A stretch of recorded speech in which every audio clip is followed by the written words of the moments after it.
7 streams. ఈ prosperity అంటే కరుణ 7 మాటలు మాట్లాడారు. ఆ 7 మాటల్లో మొట్టమొదటిగా సెలువు మీద రాయబడ్డ విలాపం ఏంటంటే ఐఎన్ఆర్ఐ అని చెప్పి సెలువు మీద ఒక అమరాను మీద రాసి పెట్టారు. ఐఎన్ఆర్ఐ అంటే ఇసెస్ నజరేసెస్ రెక్స్ ఇండియా, యూదులకు రాజు అని చెప్పి రాసి పెట్టారు.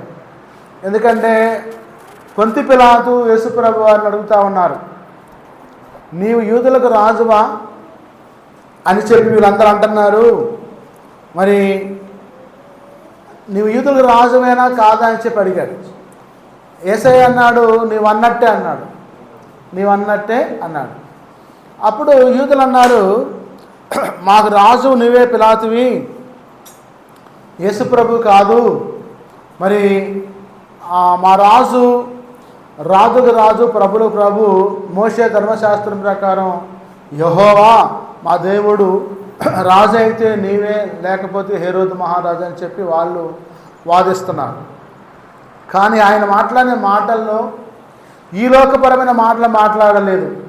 ఈ లోకపరమైన మాటల్ని ఆయన రాజుగా ప్రకటించలేదు, పరలోక సంబంధమైన మాటలను మాట్లాడారు. అయితే ఆ జనులు అర్థం చేసుకోకుండా మరి ఆయన్ని హింసించారు, దూషించారు, మరి కొడాలతో కొట్టారు, మొఖాన్ని ఉమ్మి వేశారు, పిడిగుద్దులు గుద్దారు, మరి ఆయన్ని హేళన చేశారు, గేలి చేశారు. నువ్వు దేవుని కుమారుడు అయితే నిన్ను నువ్వు రక్షించుకొని మమ్మల్ని కూడా రక్షించమని చెప్పి సిలువ మీద దొంగలు మాట్లాడారు. మరి అట్లా మాట్లాడుతున్నా కానీ యేసుప్రభు వారు అసలు ఆయన తండ్రి వీరేమి చేయించున్నారో వీరెరుగులకు వీరిని క్షమించమని చెప్పి అన్నాడు. అన్న తర్వాత ఆ ఏడుస్తున్న ఆడవాళ్ళని చూసి మరియమ్మ గారిని, మగ్దలేనే మరియమ్మ గారిని, మరి వాళ్ళందరిని చూసి అంటాడు, అమ్మ నా కోసం ఏడవకండి, మీరు మీకోసం మీ పిల్లల కోసం ఏడవమని చెప్పి. స్తోత్రం, హల్లెలూయా. అంటే ఎంత క్షమాపణ చూడండి. అంటే తండ్రి చిత్తాన్ని దేవుడు నెరవేర్చడం కోసం భూమిలోకి వచ్చినప్పుడు ఈ భూమి మీద ఆయన 33.5 సంవత్సరాలు సేవ చేశాడు. 30 సంవత్సరాలు తల్లిదండ్రులు లోబడి జీవించాడు. అంటే ఒకసారి యేసుప్రభు వారు 18 సంవత్సరాల వయసులో మరి మందిరానికి వచ్చి కూర్చొని శాస్త్రులు పరిచయాలతోటి వాదిస్తూ ఉన్నాడు. వాళ్ళు అప్పుడు పస్కా పండుగ మరి ఆ యొక్క యూదుల ధర్మశాస్త్రం ప్రకారం ఆచరించడం కోసం వాళ్ళు యెరూషలేముకి వచ్చారు. యెరూషలేముకి వచ్చినప్పుడు వాళ్ళు ఆ పండుగ ఆచరించుకొని యేసేపు గారి మరియమ్మ గారు వెళ్తున్నారు. మరి పిల్లవాడు వచ్చే సంగతి గమనించాల. మరి గమనించకుండా ఆపని విడిచిపెట్టిపోతే ఆ సందర్భంలో మరి యేసుప్రభు వారు అందులో కూర్చొని మరి ఆ శాస్త్రులతో పరిచయాలతో వాదిస్తూ ఉన్నాడు, వాక్యాలు మాట్లాడుతూ ఉన్నారు, యెషయా గ్రంథం గురించి చెప్తూ ఉంటే వాళ్ళు దూరం వెళ్ళి ఒక పర్లాంగుల దూరం వెళ్ళారు, 2 పర్లాంగులు వెళ్ళారు. మళ్ళీ తిరిగి చూసుకుంటూ ఎత్తుకుంటూ వచ్చారు, వెనక్కి వస్తే యేసుప్రభు వారు మందిరంలో కూర్చొని మాట్లాడుతుంటే వాళ్ళు కూడా అక్కడ కూర్చొని ఆశ్చర్యపోయారు. మా పిల్లవాడికి ఎంత జ్ఞానం ఎక్కడి నుంచి వచ్చింది, మరి నిన్నదాకా అతను మరి ఆ ఉలి బాడిసి అందించాడు, మాకు రంపం పట్టాడు, మాకు నీళ్లు మోసాడు, పొలాలు తెచ్చాడు, ఇంట్లో పనిచేశాడు, మరి ఈ అబ్బాయిని అంత మాటలు మాట్లాడేదని చెప్పి వాళ్ళకు కూడా ఆశ్చర్యం వేసింది. అప్పుడు మరియమ్మ తల్లికి ఆల్రెడీ తెలుసు కదా, ఆమె పరిశుద్ధాత్మ వల్ల గర్భం ధరించిందని చెప్పి సంగతి తెలుసు. అయినా కానీ వాళ్ళు మామూలు మనిషి అని చెప్పి మర్చిపోయి యేసుప్రభు వాళ్ళతో తిని తాగి పడుకొని లేస్తూ ఉంటే మరి మామూలు మనిషి అనుకుంటున్నారు. కానీ యేసుప్రభు వారు వచ్చి మందిరానికి వచ్చి జ్ఞానయుక్తమైన మాటలు మాట్లాడుతూ ఉంటే ఆశ్చర్యపోయారు. అంటే మరి యేసుప్రభు వారిని సెలవు వేసే ముందు 2 సార్లు తీర్పులు తీర్చబడ్డాయి. మొట్టమొదటిగా పొంతి పిలాతు దగ్గర తీసుకొచ్చి ఆయన్ని మరి గెత్సెమనే తోటలో ఉన్నప్పుడు యూదా ఇస్కరియోతు ఎన్ని వెండి నాణాలకు అమ్మివేశాడు? 30 వెండి నాణాలకు అమ్మివేశాడు. 30 వెండి నాణాలకు అమ్మివేసి మరి ఆయన్ని పట్టిస్తానని చెప్పి వాగ్దానం చేశాడు. అలా మందిరానికి వెళ్ళి దేవాలయానికి వెళ్ళి ఆ శాస్త్రులతోటి పరిచయాలతో మాట్లాడి మరి అక్కడ వాళ్ళకి డబ్బులు పుచ్చుకొని తీసుకొని వచ్చాడు. వచ్చిన తర్వాత వాళ్ళకి యేసుప్రభు వారిని పట్టిమని చెప్పి అడిగినప్పుడు మరి అక్కడ పస్కా పండుగ జరుగుతూ ఉంది. పస్కా పండుగ విందు ఆచరిస్తూ ఉన్నారు. యేసుప్రభు వారు పస్కా పండుగ విందు ఎక్కడ ఆచరించాలని చెప్పంటే ఒక కురైనుడి యొక్క కుమ్మరవాని ఇంట్లో ఆచరిద్దామని చెప్పి వాళ్ళు ఒకతను నీళ్ళు మోసుకొని కొండతో వెళ్తూ ఉంటే ఆ శిష్యులు వెళ్ళి యేసుప్రభు వారు మీ ఇంట్లో పస్కా ఎందుకు వస్తున్నారు, రమ్మంటావా అన్నారు. ఆయన ఎగిరికి అంతేశారు. ఎందుకంటే నా దేవుడు యేసుప్రభు వారు చనిపోయిన వారిని ముగ్గురు లేపారు, కుంటివారిని నడిపించాడు, గుడివారు చూస్తున్నారు, మగవారు మాట్లాడుతున్నారు, పక్షవాయు గల వారికి స్వస్థత వచ్చింది, మరి దయ్యాలు వెడగొట్టేస్తున్నాడు, మరి అనేకమైన అద్భుతాలు చేశాడు. ఆయన దేవుడు అని చెప్పి ఆయన గ్రహించి మా ఇంటికి యేసుప్రభు రావడం నాకు ఎంతో సంతోషం, రెండయ్య అని చెప్పి ఎదురు కలిపేసి బరాబర నీళ్లు మోసి పసుక విందు తయారు చేసి మొత్తం బల్ల ఏర్పాటు చేసి వాళ్ళ కూర్చోవడం కోసం అనుకూలంగా మార్చి ఆ రొట్టెలు ద్రాక్షరసాన్ని తీసుకొచ్చి అక్కడ పెట్టాడు. ప్రభు మీ ఇంటికి వస్తానంటే అందరూ కూడా రావాలని చెప్పి ఆహ్వానించారు, కానీ అయ్యా మా ఇంట్లో ప్రార్థన వద్దు, మా ఇంట్లో ప్రార్థన వద్దు అని చెప్పి మరి అనేవాళ్ళు ఎక్కువయ్యారు. ఇప్పుడు ప్రభు మీ ఇంటికి వస్తామంటే విందు ఆచరించడం కోసం ఇష్టపడతా ఉంటే చేర్చుకునే వాళ్ళు లేరు, ఇప్పుడు చేర్చుకునే వాళ్ళు లేరు. మరి ఆ రోజు ఆయా వ్యక్తి నీళ్ళు కుండ వేసుకొని మోసుకుంటా ఉంటే మరి యేసుప్రభు ఒక మాటే మాట్లాడాడు, మరి ఆయన ఇంటికి వెళ్ళి మనం విందు చేద్దాం చెప్పండి అంటే ఆయన ఆహ్వానించాడు, చేర్చుకున్నాడు. మొన్న అదే అంటున్నాడు బియ్య గారు, అయ్యా ఎవరింట్లో వద్దన్నా నా ఇంట్లో పెట్టండి, నేను ఆహ్వానిస్తా ప్రభువుని, నా ఇంటికి ప్రభువు రావాలని చూస్తూ చెప్పలు కొట్టేస్తా కనుక. అటువంటి విశ్వాసం ఉండాలి, దేవుని దగ్గర నమ్మకం ఉండాలి. నువ్వు వెండి బంగారం ధనం ధాన్యం దేవుడు అడగట్లా, ముందు ప్రభువుని చేర్చుకో, నీ ఇంట్లో చేర్చుకో, నీ హృదయంలో చేర్చుకో, నీ మనసులో చేర్చుకో. ప్రభువు నిన్ను సొంత రక్షణగా అంగీకరించు, బహిరంగ ప్రకటించు, నేను యేసు బిడ్డనని చెప్పి నువ్వు ఒప్పుకో. నమ్ముడు నీ వల్ల అయితే నమ్మడానికి సమస్తము సాధ్యమే, ఆయనకు అసాధ్యమైనది ఏది కూడా లేదు, ప్రభు మాట్లాడుతున్నాడు. కాబట్టి మరి ఆ వ్యక్తి చేర్చుకొని పసుకా విందు ఇచ్చాడు. అక్కడికి వెళ్ళి యేసు ప్రభు వారికి అన్నాడు, ఈరోజు మరి మీలో ఒకడు నన్ను పట్టిస్తాడు, మరణానికి అప్పగిస్తాడు అని చెప్పి అంటే శిష్యులు అంటున్నారు, అయ్యా నేనా నేనా నేనా అని చెప్పి ఒకరికొకళ్ళు భుజాలు జరుగుకుంటున్నారు. ఈ లోపల ఇస్కరియోతు యూదా కూడా వచ్చి అయ్యా ప్రభు నేనంటే నువ్వన్నట్టే అన్నాడు. దెబ్బకి యూదాకి మైండ్ పోయింది, నువ్వన్నట్టు అన్నాడు. ఎందుకంటే మరి ముందే మాట్లాడాడు ప్రభు, జరగబోయేదని ముందే చెప్పాడు. ఇక ఆ రోజు ఆయనకు రొట్టె విరిచి వాళ్ళందరికీ ఇచ్చి ఇది నా శరీరము, దీనిని తిరునప్పులను జ్ఞాపకం చేసుకోండి అని చెప్పి వాళ్ళతో ప్రార్థన చేసి ఇచ్చాడు. ఆ తర్వాత రాక్షరసాన్ని ఇచ్చి ఇది నా రక్తము, దీని త్రాగినప్పులను జ్ఞాపకం చేసుకోమని చెప్పాడు. పస్కా విందు ఆచరించి అందరూ వెళ్ళారు. ఆ తర్వాత శిష్యులతో కూడా ఆయన మరి ఆ ప్రాంతానికి వెళ్ళినప్పుడు కొండ ప్రాంతానికి ఆయన ఏకాంతంగా వెళ్ళి ప్రార్థన చేయడం కోసం యోహాన్ని యాకోబుని జబదేయ కుమారుని అంటబెట్టుకొని రక్త సిద్ధమయ్యేట్టుగా శరీరం మరి చెమట గారెంటుగా ప్రార్థన చేస్తూ ఉన్నాడు. అయా ఒక గడియ నాతో ఉండి మీరు ప్రార్థన చేయమంటే వాళ్ళు నిద్రపోతున్నారు. యోహాను ఎవరెవరు? యోహాను, యాకోబు, పేతురు నిద్రపోతుంటే మళ్ళా వచ్చాడు, రెండోసారి వచ్చాడు. అయా ఒక గడియ నా కోసం మెలకువగా ఉండి ప్రార్థన చేయలేరా అని మళ్ళీ అన్నాడు. మళ్ళా నిద్రపోతున్నారు. యేసయ్య అంటాడు ఆ కొండ మీద ఉండి, అయ్యా ఈ పాత్ర మరణ పాత్ర నా వద్ద నుండి తప్పించిన ఆయన నీ చిత్తమేది అని చెప్పి అడిగాడు. అది పోవటం లేదు.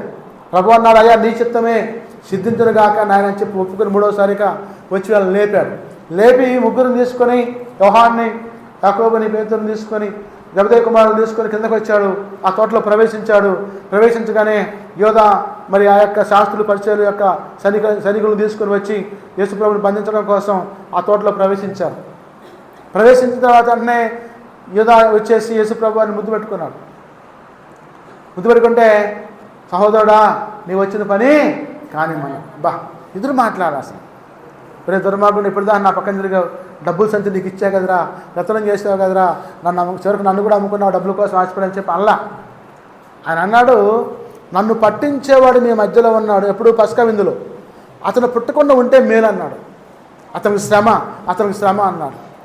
ఆ మాట అన్న తర్వాత యేసుప్రభు వారు యోధాని సహోదరుడా అని చెప్పి ప్రేమించి మరి వాళ్ళతో సైనికులతో అన్నాడు, నేను ఎప్పుడు దేవాలయంలో ఉంటూనే ఉన్నా కదా మీ మధ్యలోనే, అప్పుడు బంధించవచ్చు కదా, ఇప్పుడు దొంగ వల్లే వచ్చి నన్ను పెట్టుకుంటున్నారా, అయినా కానీ లేఖనాలు నెరవేర్చడం కోసం జరగవలసి ఉన్నది కానీ నేను చెప్పన్నాడు. పేతురు అంటనే ఏం చేశాడంట, ఆ మలుకు దగ్గర ఉన్న కత్తి తీసుకొని మరి ఆ మలుకు యొక్క ఆ చెవిని నరికేశాడు. చెవి కింద పడిపోయింది. వెంటనే యేసుప్రభు వారు ఆ చెవి తీసి అతను కతికిచ్చేసి, నాయనా పేతురు ఆగు, కత్తి పట్టినవాడు కత్తితోటే మరణిస్తాడు. ఆ మాట అన్న తర్వాత యేసుప్రభు వారు ఆ పస్కా విందు తర్వాత అన్నాడు పేతురుతోటి, పేతురు ఈ రాత్రి నువ్వు నన్ను ఎరుగవని చెప్పి 3 సార్లు అబద్ధం ఆడతామని చెప్పాడు. చెప్పినప్పుడు పేతురు అంటాడు, అయ్యా నా ప్రాణం పోయినాగా నేను అబద్ధం ఆను. మిగతా శిష్యులు కూడా అన్నారు అన్నమాట. మిగతా కూడా అయ్యా మేము కూడా అంతేనయ్యా, మేము కూడా అంతే, మా ప్రాణమైన కానీ మేము అబద్ధమాడమన్నారు. ఇక యేసు ప్రభువాన్ని బంధించారు. తీసుకొని పోయి ఆ యొక్క శాస్త్రుల పరిస్థితులకు అప్పగించి మరి బంధించి చేతులు కట్టేసి మరి ఆ పొంతి పిలాతు వద్ద తీసుకొస్తే మరి ఆయన అన్నాడు, ఇతను చేసిన నేరం ఏంటి అని చెప్పన్నాడు. నేరం ఏం లేదని ఎవరు మాట్లాడలేదు. నేరం చేస్తే కదా మాట్లాడటానికి, నేరం చేస్తే మాట్లాడతారు. ఆయన ఏ కొంపరాచలేదు, ఎవరిని ఏమి ఇబ్బంది పెట్టలేదు, మరణకరమైన శిక్ష వేయలేదు, హత్య చేయలేదు, మనభంగం చేయలేదు, దొంగతనం చేయలేదు, ఎటువంటి నేరం చేయలేదు. పాపులను రక్షించడం కోసం లోకరక్షకుడు ఈ లోకంలోకి వచ్చాడు యేసయ్య. ఆయన మరణ పాత్రను చేపట్టడానికి సిద్ధపడ్డాడు. ఆయన మాట్లాడటం లేదు. వాళ్ళు అంటారు, అయ్యా ఆ ముగ్గురు వచ్చారు అబద్ధ సాక్షులు, ఈ హంతకుడు దేవాలయాన్ని పడగొట్టి 3 రోజులు లేపుతానన్నాడు అయ్యా, దానికి నేనే సాక్షి అని చెప్పాను. వాళ్ళ ఆ ఫులిష్నెస్ ఫెలోస్ ఏమనుకున్నారు, దేవాలయం అంటే దేహం అనేది దేవాలయం, ఆయన చనిపోయి తిరిగి 3 రోజులు వేస్తానని చెప్పాడు. కానీ దేవాలయం పడగొట్టేసి 3 రోజులు కడతానని చెప్పి చెప్పలా. అసలు ఆయన తలుచుకుంటే కట్టేది ఏముందండి, ఇలా అంటే దేవాలయం నిర్మించబడుద్దండి. సృష్టించగలదు. లోకరాజ్యాన్ని సృష్టించినవాడు, భూమిని సృష్టించినవాడు, ఆకాశాన్ని సృష్టించినవాడు, నక్షత్రాలను సృష్టించినవాడు, సముద్రాన్ని సృష్టించినవాడు, కొండల లోయలు సృష్టించినవాడు నిద్రల మేడ సృష్టించలేడా? ఆ నేరాన్ని ఆరోపించారు. ఆ తర్వాత అన్నాడు, అయ్యా మోషే ధర్మశాస్త్రం ప్రకారం విశ్రాంతి దినాన్ని ఇతను మరి చేయొద్దని పనులు చేశాడయ్యా. ఏం చేశాడయ్యా? రోగులను స్వస్థపరిచాడు. రోగుల్ని స్వస్థపరిచాడు. రోగులు స్వస్థపరిచి మంచిదే కదా. గుడ్డివాడికి కాళ్ళు వచ్చినాయి, మగవాడు మాట్లాడాడు, గుడివాడికి చూపు వచ్చింది. మరి మంచి పనే కదా, చెడ్డ పనేం కాదు కదా. పొంతి పిలాతుకి ఏమి దాంట్లో అన్యాయం కనపడేసరికి ఎలా తప్పుకోవాలో దీని నుంచి అని చెప్తాను ఆలోచన చేసి, మరి ఇది ఇతను గల్లయ్యవాడు, నజరేతువాడు కాబట్టి మరి హేరోదు యొక్క అంశాన్ని కూడా ఇది సంబంధించిందని చెప్పి హేరోదు ఆయనకి పంపిస్తాడు. పంపిస్తే హేరోదు అంటాడు, దేవుని కుమారుడు నువ్వేనా అన్నాడు. మాట్లాడట్లా. నువ్వు సూచక్రియలు చేసావంటావు కదా, నా ముందు ఒక సూచక్రియ చేయి. ఏం చేయాలండి బియ్య గారు? సూచక్రియ అంటే ఏం చేయాలి? కుంటివాడితో నడిపించాలి, మగవాడితోటి మాట్లాడించాలి, దయ్యాలు వెళ్ళగొట్టాలి, చనిపోయిన వాడిని లేపాలి, పక్షవాతం గల వాడిని స్వస్థపరచాలి, ఇంకా ఏమిటి అద్భుతాలు చేయవాడు, అనారోగ్య సమస్యలు తీసివేయవాడు. అడుగుతున్నాడు హేరోదు. మాట్లాడకపోతే ఇక హేరోదు ఏం చేశారంటే, ఈయన మాట్లాడటలేదు అని యేసుప్రభుని హేళన చేశాడు. జనం ముందు అయితే జబ్బాలు దడుచుకున్నావు కానీ నా ముందు చేయవా? నువ్వు చేయడానికి గారడ విద్య ఏదేమన్నా? గారడ విద్య అంటే గారడ వాళ్ళు ఏం చేస్తారంటే ఆ కోతి నాడు ఇచ్చేసి అటు ఇటు చూపిస్తారు. ప్రభు దేవుని కార్యాలు నిర్వహించడం కోసం వచ్చాడు. అంతేగాని మనుషులు చెప్పినట్టు మాట్లాడటానికైనా మనుషుడు కాదు. కానీ ఆ యొక్క అజ్ఞానికి తెలియక హేళన చేసి రాజవస్త్రాన్ని అంటే అతను విడిచిన వస్త్రాన్ని తీసుకొచ్చి, చూడండి ఎంత దారుణం, ఆయన విడిచిన వస్త్రాన్ని అక్కడ తీసుకొచ్చి రాజవస్త్రాన్ని యేసుప్రభు తొలగించి మళ్ళా నా పరిధి కాదు పిలాతు కాడికి పొమ్మని చెప్పాడు. మళ్ళీ పిలాతు దగ్గరికి వచ్చి నిలబెడితే పిలాతు అంటాడు, అయ్యా నజరేయుడు యేసు, నువ్వే తప్పిదం చేయలేదు నాకు తెలుసు, ఒక్కసారి నువ్వు మాట్లాడు, నేనే తప్పిదం చేయలేదు చెప్పు, నేను వదిలిపెట్టేస్తాను అని చెప్పాను. మాట్లాడటం లేదు. నోరు తెరవలేదాయే ప్రేమ, బదులు పలకలేదాయే ప్రేమ. ఎవరి కోసం? ఇది ఎవరి కోసం అంటే ఈ జగడి కోసమే, జనుల కోసం. కాబట్టి మాట్లాడకపోతుంటే ఆ పిలాతు అంటాడు, మరి వీళ్ళు నిన్ను శిక్షించమంటున్నారు, మరణశిక్ష వేయమంటున్నారు, ఒక్క మాట మాట్లాడు, నేను నిడిపిస్తానని చెప్పి అంటాడు. అంటే మాట్లాడటం. ఇక ఆయన అన్నాడు ఇసుగుపుట్టి, అయ్యా మీరు మరణశిక్ష చేసేంత తప్పు ఏమైనా చేయలేదు, 140 కోట్ల దెబ్బలు కొట్టిస్తాను మీ అందరి యొక్క ఆనందం కోసం, మీ ఆత్మ సంతృప్తి కోసం అని చెప్పి మరి 39 కోట్ల దెబ్బలు పెనాల్టీగా పనిష్మెంట్గా విధించి పంపించారు. ఇక 39 కోట్ల దెబ్బలు యేసుప్రభు వారి చేసిపోయి వెడలెక్కలు విడిచి కట్టి చండ్రకోలు తీసుకుని దానికి ముళ్ళు ఉంది చివర, ఆ చండ్రకోలతోటి కొడతా ఉంటే వీపు దున్నపడ్డదండి. చాలుగా లాక్కొచ్చేసింది, మొత్తం చర్మం మొత్తం లాక్కొచ్చింది. ఊస కడతారు, ఆ ఊసలు కట్టారు, చర్మం మొత్తం లాక్కొచ్చేసింది, రక్తసిద్ధమే రక్తం గారిపోతా ఉంది. అయినా కానీ ఆ యొక్క యూదులకి, ఆ శాస్త్రులకి, ఆ పరిచయులకి మరి క్షమాగుణం రాలా. మళ్ళా ఆ దెబ్బలు అయిపోయిన తర్వాత తీసుకొచ్చి పొంతి పిలాతు దగ్గర నుంచోబెట్టిన తర్వాత అయ్యా మరి ఆ శిక్ష విధించాము అని బట్టలు వచ్చి చెప్పిన తర్వాత ఏమన్నా మాట్లాడా? మాట్లాడలేదయ్యా. వీపైతే దొండబడ్డది, సాళ్ళుగా దొండబడ్డది, రక్తం అయిపోయింది, మొత్తం రక్తం కారిపోయింది. మరి అయినా కానీ వాళ్ళలో దురాత్మ దూరి, సాతాను దూరి ఆ యూదుల్ని, ఆ శాస్త్రుల్ని, ఆ పరిచయుల్ని ఏమైనా మాట్లాడుతుంది? సిలువ వేయండి అని చెప్పి వాళ్ళ మనసులో ప్రేరేపిస్తా ఉంటే ఆ పొంతి పిలాతు అన్నాడు, మరి నజరుడైన యేసు నీ యందు ఏ తప్పు లేదు, నేను గ్రహించా, ఇప్పుడైనా మాట్లాడాయా నోరు తెలిసి, నేను తప్పు చేయలేదని చెప్పు, నీ మాటను బట్టి, నీ సాక్ష్యాన్ని బట్టి నేను విడిపిస్తా. ఏ సాక్షి అవసరం నాకు అధికారం ఉంది, నేను జడ్జిని కాబట్టి నాకు అధికారం ఉంది, కాబట్టి నువ్వు మాట్లాడు, విడిపించి పంపించేస్తానని చెప్పంటే మాట్లాడటం లేదు. ఎందుకు మాట్లాడట్లేదు బిఏ గారు?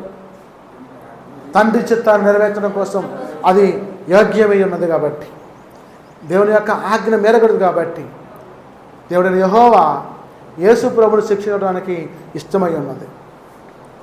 ఎందుకంటే లోక పాపములు మోసుకుని పోయే దేవుని గొర్రెపిల్ల. స్తోత్రం, హల్లెలూయా.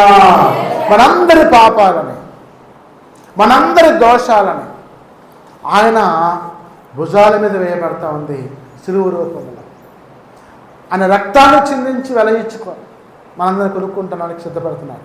కాబట్టి మరి అప్పుడు మాట్లాడకపోతే ఆ పొంతి పిలాతుకి జాలి పుట్టి, అయ్యా ఈరోజు పస్కా పండుగ, మరి నాకు ఒక అధికారం ఉంది జడ్జికి, ఈరోజు ఒక ఖైదీని నేను విడిచిపెట్టవచ్చు, క్షమాభిక్ష పెట్టి, మరి మీ మధ్యలో 2 ఖైదీలు ఉన్నారు, బరబ్బా అన్నాడు, యేసు అన్నాడు, ఎవరిని విడిచిపెట్టమంటారు? ఎవరిని విడిచిపెట్టాను నేను అని అడిగాడు. వాళ్ళంటారు, అందులో మూర్ఖులు, మాకు బరబ్బాయే కావాలి కేకలేశారు. చూడండి, ఆయన అన్నాడు, మీ పాపానికి మీరే మూల పురుషులు, నేను చేసేది ఏమి లేదు. మరి బరబ్బాని విడిచిపెట్టి యేసును ఏం చేయమంటారని చెప్పి అడిగారు. వాళ్ళే అంటారు, యేసును సిలువవే అని కేకలేస్తున్నారు. అధురాత్మ గారు దూరి, సాతాను గారు దూరి కేకలేపిస్తూ ఉంటే ఇక ప్రభు మాట్లాడకపోతే వాళ్ళు ఏం చేశారంటే భయంకరమైన ముళ్ళు తెచ్చి ముళ్ళ కిరీటాన్ని అల్లి ఆ తల మీద పెడితేనంట ఆ శిరస్సులోకి గుచ్చుకొని పోయిందంట. రక్తం కారిపోతాం, నోట్లోకి, ముక్కుల్లోకి, కళ్ళల్లోకి రక్తం వస్తాం. ఇక ఒక ఎర్రటి అంగి తీసుకొచ్చి తొడిగించి ఆయన తీసుకుని పోయి సరసాల్లో పెట్టి పొద్దున్నే సిలువేయాలి. ముళ్ళ కిరీటం సిద్ధం చేసి తీసుకొచ్చి ఈ పొద్దున్నే ఒక అంగి తీసేసి ఆయనకి ఇక ఆ ఎర్రంగి తెల్లంగి మళ్ళీ కట్టారు. తెల్లంగి అసలు ఆయన సొంత అంగి ఇచ్చారు, తొడుక్కొని ఇక ఆ సిలువని భుజాల మీద వేసుకొని గోల్గొతా వరకు మోసి సిలువ వేయండి అని చెప్పి ఆ యొక్క మరి పొంతి పిలాతు శిక్ష వేశాడు. ఆ రాత్రి అండి ఆ పొంతి పిలాతు భార్యకు ఒక కల వచ్చింది. ఏమని వచ్చిందంటే, ఆయన నీతిమంతుడు, సత్యవంతుడు, ఆయన జోలికి నువ్వు పోవద్దు, ఆయన జోలికి మనం పోతే మనకు ఆ పాపం వచ్చి మన మీద పడుద్ది, వద్దని చెప్పి భార్య భర్తతో చెప్పింది, పిలాతుతో చెప్పింది. ఇక పొద్దున్నే పిలాతు వచ్చి, ఈయన ఏ పాపం మెరుగని ఓ పావనమూర్తి అయినా ఈయనకు నేను సిలువ వేయను, శిక్ష వేయను అని చెప్పి అంటున్నాడు. కానీ అక్కడ ఒక మాట రాయబడ్డదండి. ప్రజలను అడుగుతున్నాడు. ఇప్పుడు నేను కాపీ పట్టుకున్న పిల్లవాడు కాపీ రాస్తున్నాడు ఎగ్జామ్లో. నువ్వు ఏ క్లాస్కి వచ్చావే? 9th వచ్చావా? కాపీ రాస్తున్నాడు. కాపీ పట్టుకుని నేనేం చేయాలి? వాడికి శిక్ష వేయాలి. పట్టుకుని వాడికి బుక్ చేసి డిబార్ చేయాలి వాడిని. నాకు అధికారం ఉంది. నాకేముంది? అధికారం ఉంది. నేనేమంటున్నా, మరి వాళ్ళ మాస్టర్ని పిలిచి, ఆ ప్రిన్సిపాల్ని పిలిచి డిబార్ చేయమంటావా అని అడుగుతున్న వాళ్ళు ఏమంటారు? చేయమంటారమ్మా? చేయమంటారా? వద్దులేండి, ఒకసారి వదిలిపెట్టండి అని చెప్పి అంటారా? అయితే ఈ పొంతి పిలాతు ప్రజలను అడుగుతున్నాడు, యేసు ప్రభుని విడిచిపెట్టమంటారా, ఏం చేయమంటారు? వాళ్ళు ఏమన్నారు? సిలువ వేయమంటున్నారు. సిలువ వేయమనేది, విడిచిపెట్టేది నా అధికారం. అది నువ్వెవరు నాకు చెప్పడానికి? అర్థమవుతుందా వాక్యం? సిలువ వేయమనేది, శిక్షించేది, తప్పించేది నేను జడ్జిని, నాకు అధికారం ఉంది. మీరెవరు నాకు చెప్పడానికి? అర్థమైంది అక్కడ. కానీ అతడు న్యాయం తప్పాడు. ఆ మాట ఆయన అనకూడదు, అసలు అడగకూడదు వాళ్ళని. నేను పట్టుకున్న కాఫీని డిబార్ చేయడమే నా యొక్క అధికారం అది. అంతేగాని నువ్వు సిలువ వేయమంటారా, వదిలిపెట్టమంటారా అంటే లూజు. సాతాను గారు అటు దూరిండు, ఇటు దూరిండు, అటు దూరిండు, ఇటు. అట్లా జడ్జి అనేవాడు అట్లా ఇప్పుడు జడ్జికి మన కోర్టుకి వెళ్తామండి. జడ్జి అమ్మా ఈ నేరం నువ్వు చేసావా, చేయలేదండి, నువ్వు చేసినట్టు నువ్వు నిరూపించబడ్డాయి అని చెప్పి అన్నీ శిక్ష చేస్తాడు. ఏమంటావా వద్దని అడుగుతురా. కానీ ఈ జడ్జి ఏం చేశాడు? ఆ ప్రజలను అడిగాడు, ఆ యూతులను అడిగాడు, ఆ యొక్క శాస్త్రులను అడిగాడు, ఆ పరిచయాలను అడిగాడు. అది తప్పు, జడ్జిమెంట్కే తప్పు అది. అంటే సాతాను అటు దూరాడు, ఇటు దూరాడు. ఎందుకంటే తండ్రి చిత్తం నెరవేర్చవలసి ఉంది. అతడు పొందిన దెబ్బ వచ్చేది మనకు స్వస్థత కలుగుతున్నది. ఆయన శిక్షించడం యెహోవాకి ఇష్టమై ఉన్నది. కాబట్టి వెంటనే బరబ్బను విడిచిపెట్టాడు. మరి ఆయన ఆ మాట అడిగే ముందు అన్నాడు, అమ్మా అయ్యలారా, ఇతడు నీతిమంతుడని నాకు తెలుసు, నాకు అర్థమైంది అని చెప్పి ఒక పాత్ర తెప్పించి, ఆ పాత్రలో నీళ్ళు తెప్పించుకొని చేతి మీద పోయించుకొని కడుక్కొని, ఆ శిక్ష సెలవు శిక్ష వేసిన తర్వాత ఈ పాపము నా మీద కానీ, నా కుటుంబం మీద కానీ, నా పిల్లల మీద రాకుండా ఉన్నగాక అని చెప్పి చేతులు కడుక్కొని దులిపేసుకున్నాడు. దులిపేసుకుంటే పోయిద్దా పాపం? పోయిద్దా? కానీ దేవుని చిత్తమై ఉంది అది, యెహోవా చిత్తమై ఉంది అది, ఆ పాపాన్ని భరించడం అనేది. కాబట్టి అప్పుడు ఆ శిక్షను అమలు చేయడం కోసం ఆ పొంతి పిలాతు జడ్జిమెంట్ ఇచ్చి చేతులు కడుక్కొని ఇటు వెళ్ళిపోయాడు. ఆ తర్వాత వీళ్ళు ఏళ్ళు వేస్తున్నారు, గోల్ చేస్తున్నారు. ఎవరో యూదులు, నజరేయుడైన యేసుని సెలవు వేయండి, వీడి సంగతి చూద్దాం. దేవాలయంలోకి వచ్చి మనల్ని రోకలు పడేసి పావురాలను ఎలగొట్టి మనల్ని కొడతాడా, కొరడా తీసుకొని మనం చెప్పే బోధ తప్పంటాడా, విశ్రాంతినాన్ని తప్పంటాడా? ఆయన చేసిన నేరాలు చెబుతున్నాయి. ఇప్పుడు ఆయన నేరం ఏంటంటే వీళ్ళు దేవాలయాలు ఏం చేస్తున్నారు? వ్యాపారం చేస్తున్నారు. కింద కొట్లు కట్టించేసి గువ్వల వ్యాపారం, పావురాల వ్యాపారం, మరి కొబ్బరికాయల వ్యాపారం, ఊదిపత్తుల వ్యాపారాలు చేస్తున్నారు. చేస్తాడు. ప్రభు వచ్చి నా యొక్క మందిరాన్ని అపవిత్రం చేసి వ్యాపారం చేస్తారని చెప్పి మొత్తం పడేసి వాళ్ళని మొత్తం కూడా పారదోలాడు. అక్కడ వచ్చింది కోపం, ఆడొచ్చింది కోపం. యెరూషలేము దేవాలయంలో వాళ్ళ మొత్తాన్ని కూడా ఆ యొక్క వ్యాపారస్తుల్ని, మరి లాభాన్ని ఆశించే వారిని వెలగొట్టేశాడు. రెండవసారి ఏంటంటే ఆయన మోషే ధర్మశాస్త్రాన్ని పాటించడం లేదు. విశ్రాంతి దినం పవిత్ర దినం అయితే విశ్రాంతి దినం రోజున రోగులు స్వస్థపరిచాడని చెప్పి నేరం మోపారు. ఆయన అన్నాడు కదా, మీ ఎద్దైనా గాడిదైనా గుంటలో పెడితే తీరా అని చెప్పి క్వశ్చన్ వేస్తాడు. మమ్మల్ని ఎదురు క్వశ్చన్ వేస్తావా అని చెప్పి అక్కడ కూడా వాళ్ళకి మండింది, కోపం వచ్చింది. ఈ రెండు.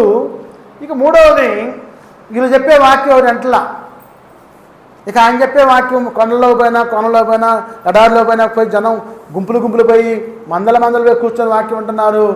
ఆయన వాళ్ళకి 5 రొట్టెలు 2 చేపలు పంచిపెట్టి 5,000 మంది కొట్టిస్తే 2 గంటలకు ఎత్తారు. స్తోత్రం, హల్లెలూయా. అట్లా వాళ్ళకి ఇక మందిరానికి రావట్లేదు జనాలు, చర్చికి రావట్లేదు జనాలు. ఏసి అడంటే అక్కడికి వెళ్ళిపోయి కూర్చుంటున్నారు, ఆడే వాక్యం ఉంటున్నారు, ఆడే స్వస్థత పొందుతున్నారు. మనం ప్రార్థన చేయడానికి వస్తే ఎవడు రాలేదని చెప్పి వాళ్ళకి మంట మండింది. ఒకసారి యేసుప్రభు దగ్గరికి 10 మంది కుష్ఠరోగులు వచ్చారు. వస్తే యేసుప్రభు వారు స్వస్థపరచల వాళ్ళని, మీరు పోయి మీ యాజకులకు కనపరుచుకొని మరి వాళ్ళకి సమర్పించుకోండి, స్వస్థ వద్దని చెప్పాడు. వాళ్ళు వెళ్తూ ఉంటే నువ్వు స్వస్థ స్తోత్రం, హల్లెలూయా.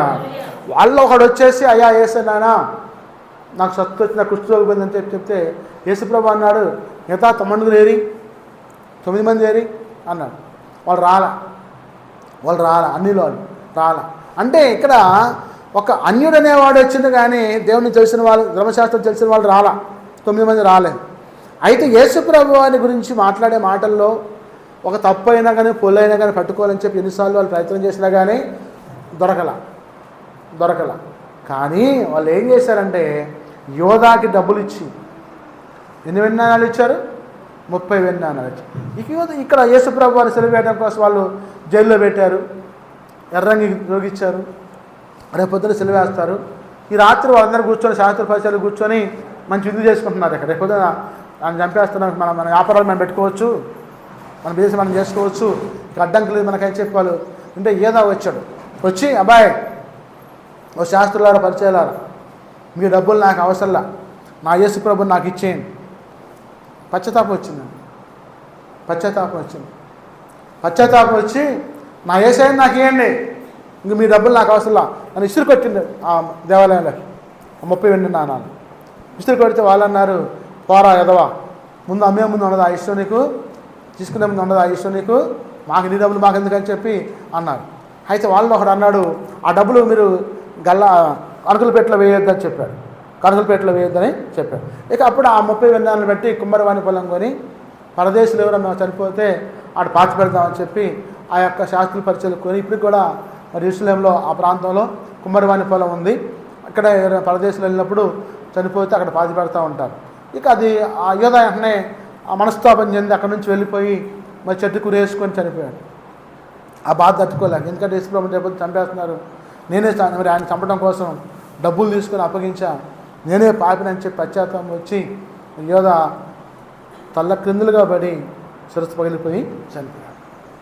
ఇక పొద్దున్నే ఇక అందరు వేళ్ళేస్తున్నారు, గోల సందడి, ఓ పెద్ద కోలాహలం. యేసుప్రభుని బయటికి తీసుకొచ్చారు, ఆ ఎర్ర అంగి తీసి తెల్లంగి వేసి మరి ఆ ములకిరీటం పెట్టేసి భుజాన సిలువ వేసి యెరూషలేము వీధుల్లో ఊరేగిస్తున్నారు.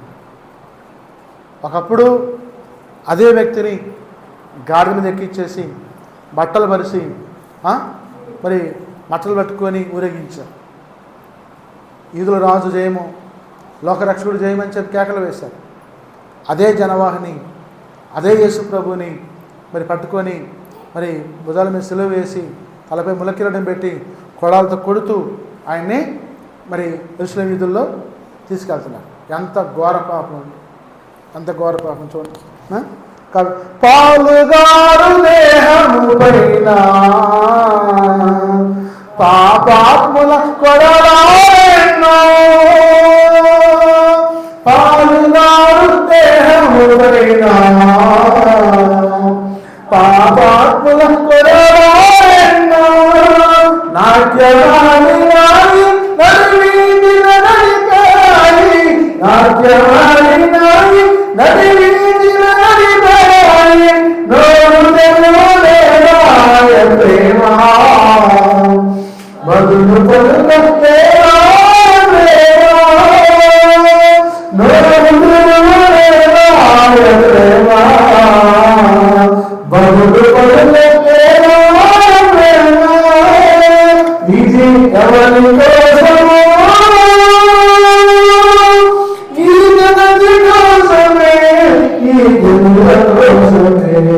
ఈ జగతి కోసమే, ఈ జనుల కోసమే, ఈ జగతి సిలువలో సాగింది యాత్ర, కరుణామయుని దయగల పాత్ర, సిలువలో సాగింది యాత్ర, కరుణామయుని దయగల పాత్ర. ఆ బాలుగారు దేహం పైన ఆ పాపాత్ముల కరుణాలు తీసుకుని కొడతా ఉంటే రక్తం సిద్ధమే కారిపోతాం, వీధుల మట్టి రక్తపు దారులు కారుతూ ఉన్నాయి, పాదాలు మొత్తం రక్తసిద్ధమైపోయింది, ఒళ్ళంతా రక్తసిద్ధమైపోయింది. అసలు ఒక్క మాట అయినా కానీ పల్లెత్తి మాట్లాడలేదు. ఎందుకని యేసుప్రభు వారు రక్తసిద్ధమైన శరీరం చావుకు అప్పగించుకోవడం కోసం సిద్ధపడి యెరూషలేము వీధుల్లో ఊరేగుతూ సిలువ మోస్తున్నారు చెప్పండి? పాపుల రక్షణ కోసం, మనందరం రక్షించడం కోసం. ఆయన రక్తం చిందించకపోతే పాపక్షమాపణ లేదు. అందుకే యేసుప్రభు వారు రక్తాన్ని ఒలికించడం కోసం సిద్ధపడ్డాడు. ఎందుకంటే తన దేహాన్ని ముళ్ళ కిరీటానికి అప్పగించాడు. స్తోత్రం, హల్లెలూయా. ఎందుకంటే అంత మరి దేవుడైన వ్యక్తి పాపులైన మన కోసం తన శరీరాన్ని అప్పగించడం కోసం సిద్ధపడ్డాడు. ఎంత దయనీయమైన చూడండి, ఒకసారి ఆలోచించండి. దేవుడైన వ్యక్తి తన శరీరాన్ని అప్పగించడం కోసం సిద్ధపడ్డాడు. ఎందుకనంటే ఆయన మన పాపాలనే విమోచించడం కోసం లోకరక్షకుడిగా ఈ లోకంలోకి వచ్చాడు. యేసుప్రభు వారు మనందరి పాపాలు విమోచించాడు. లోకరక్షకుడిగా దేవుని యొక్క గొర్రెపిల్ల ఆయన, దేవుని యొక్క గొర్రెపిల్ల. కాబట్టి తండ్రి చిత్తాన్ని నెరవేర్చడం కోసం మనుష్య కుమారుడికి లోకంలోనికి వచ్చారు. స్తోత్రం, హల్లెలూయా. ఎవరి చిత్తం అండి అది? తండ్రి చిత్తం. తండ్రి చిత్తాన్ని నెరవేర్చడం కోసం మనుష్య కుమారుడికి లోకంలోనికి వచ్చారు. సర్వ పాప పరిహారం, రక్త ప్రోక్షణ, తద్రక్తం బలియర్పణ వేదాల్లో రాయబడ్డది. వేదాల్లో రాయబడ్డది.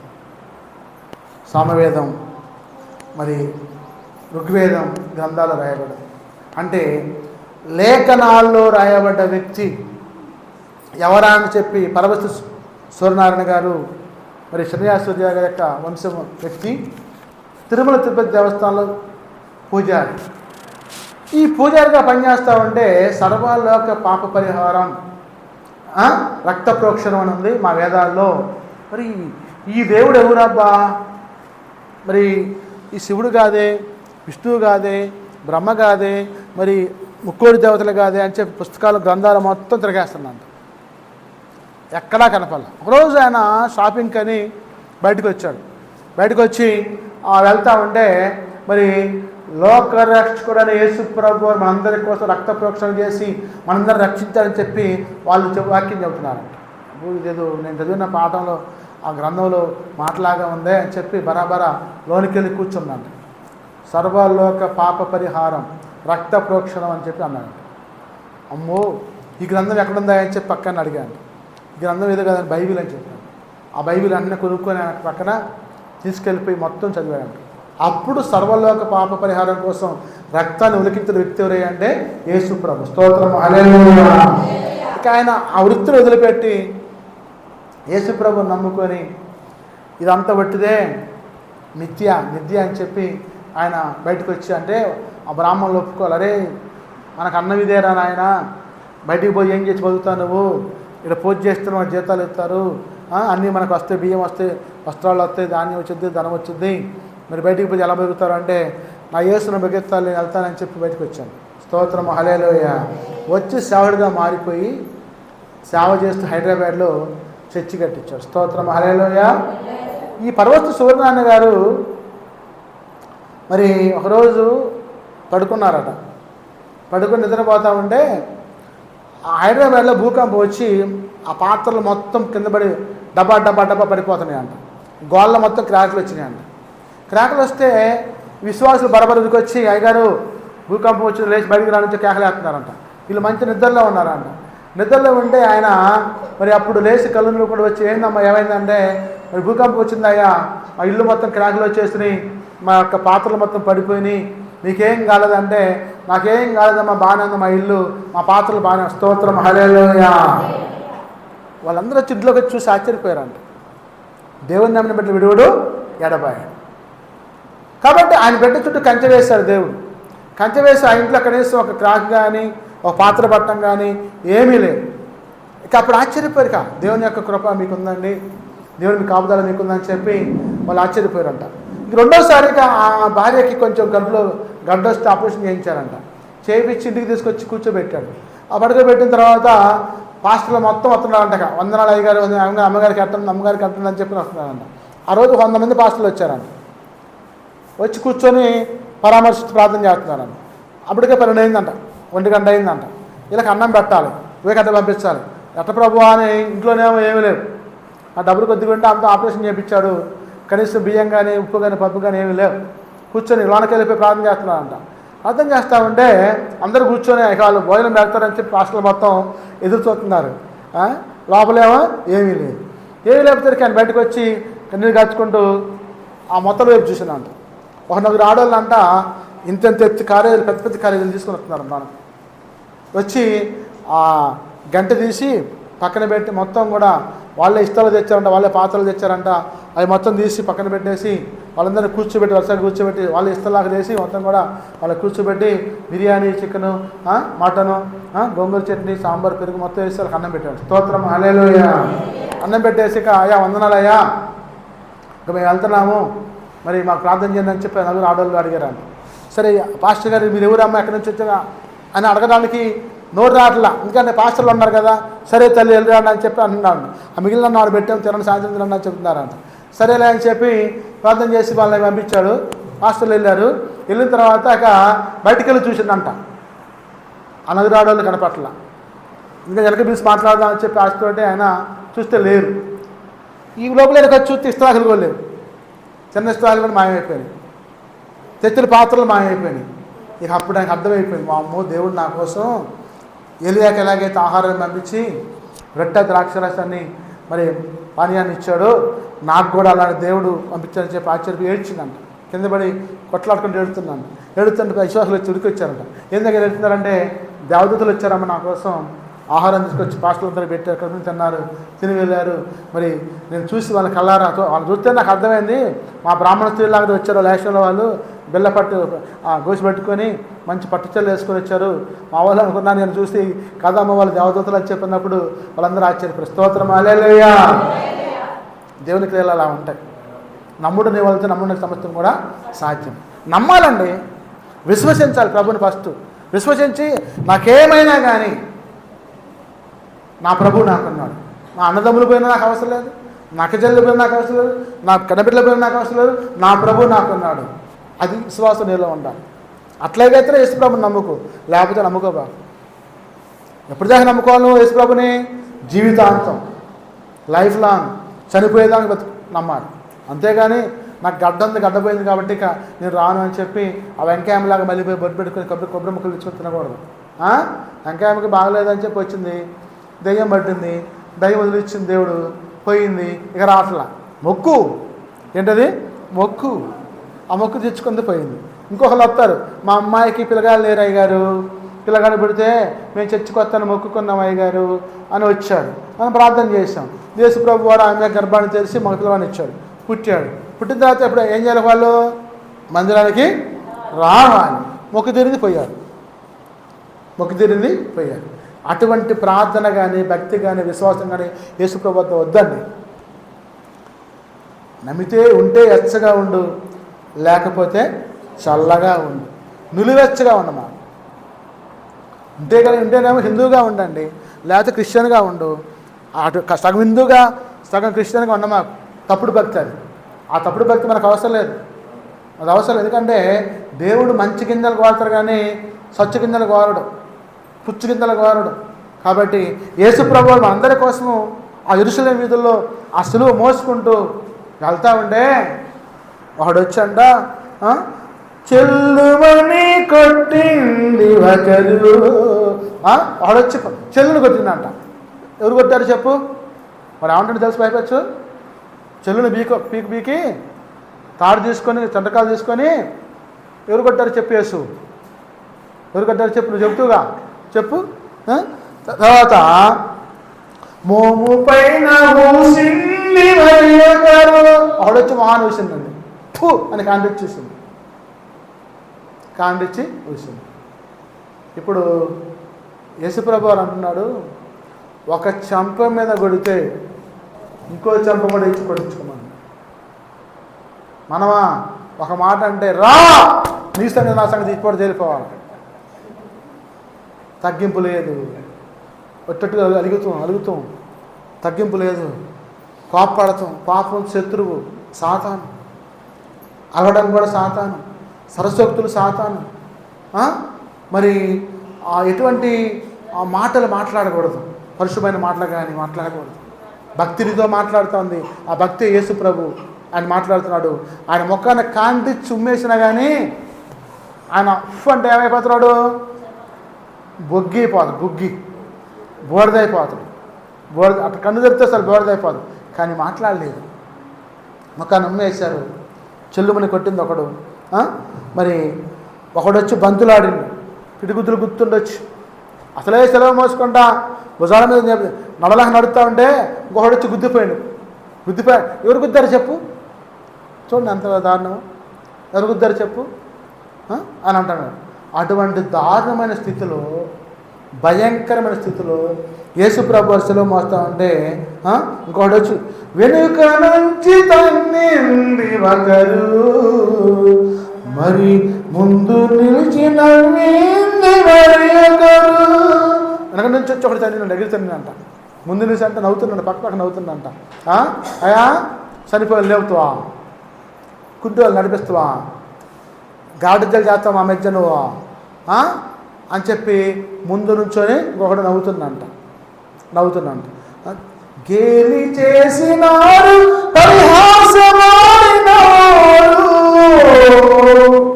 గేలి పరిహాసం అంటే ఏంటి? గేలి చేయడం అంటే ఏంటంటే పరిహాసం అంటే చతురాటం. పరిహాసం అంటే చతురాటం. గేలి చేయటం అంటే ఫూల్ చేయటం, నవ్వటం, అది ఎదవం చేయటం.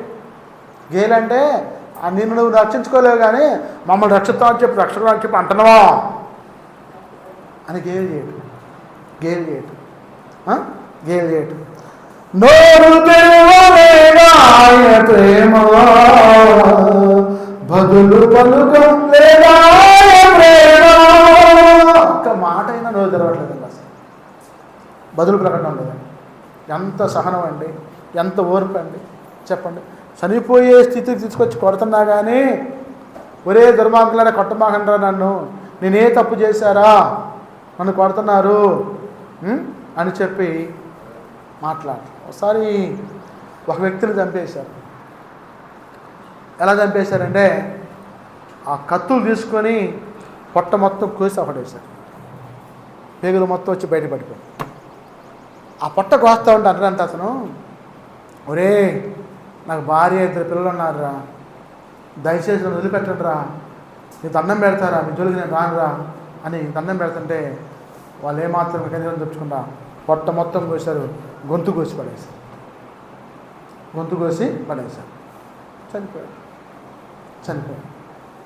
కాబట్టి ఆయన్ని రక్తసిద్ధమయ్యే శరీరంతో నడిపిస్తున్నా కానీ, కొడాలతో కొడుతున్నా కానీ, గేలి చేస్తున్నా కానీ, పరిహాసమాడుతున్నా కానీ ఒక్క మాట అయినా కానీ పల్లెత్తి మాట్లాడలేదు. ఎందుకోసం అంటే నీ కోసం, నా కోసం, మనందరి కోసం, ఈ లోకం కోసం. స్తోత్రం, హల్లెలూయా. లోక రక్షకుడు ఆయన, పాపుల రక్షకుడు ఆయన, పరిశుద్ధుడు ఆయన. ఆయన చిందించే రక్తం చేత మనకు స్వస్థత వస్తాము, రక్షణ వస్తాము. కాబట్టి ప్రభు వారిని గేలి చేశారు, పరిహాసం ఆడారు, దాహమును అడిగితే చేతులకి ఇచ్చారు.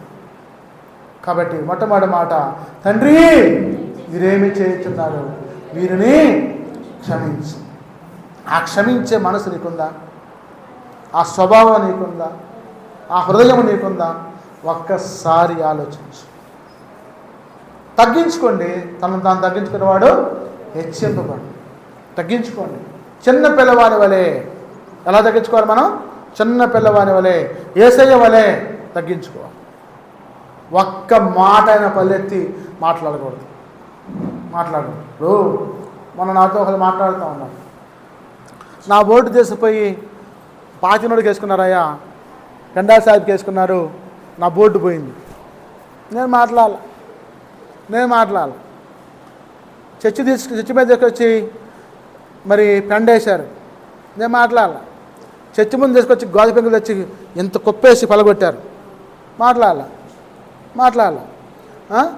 మరి పాత చర్చిని తగలబెట్టేశారు,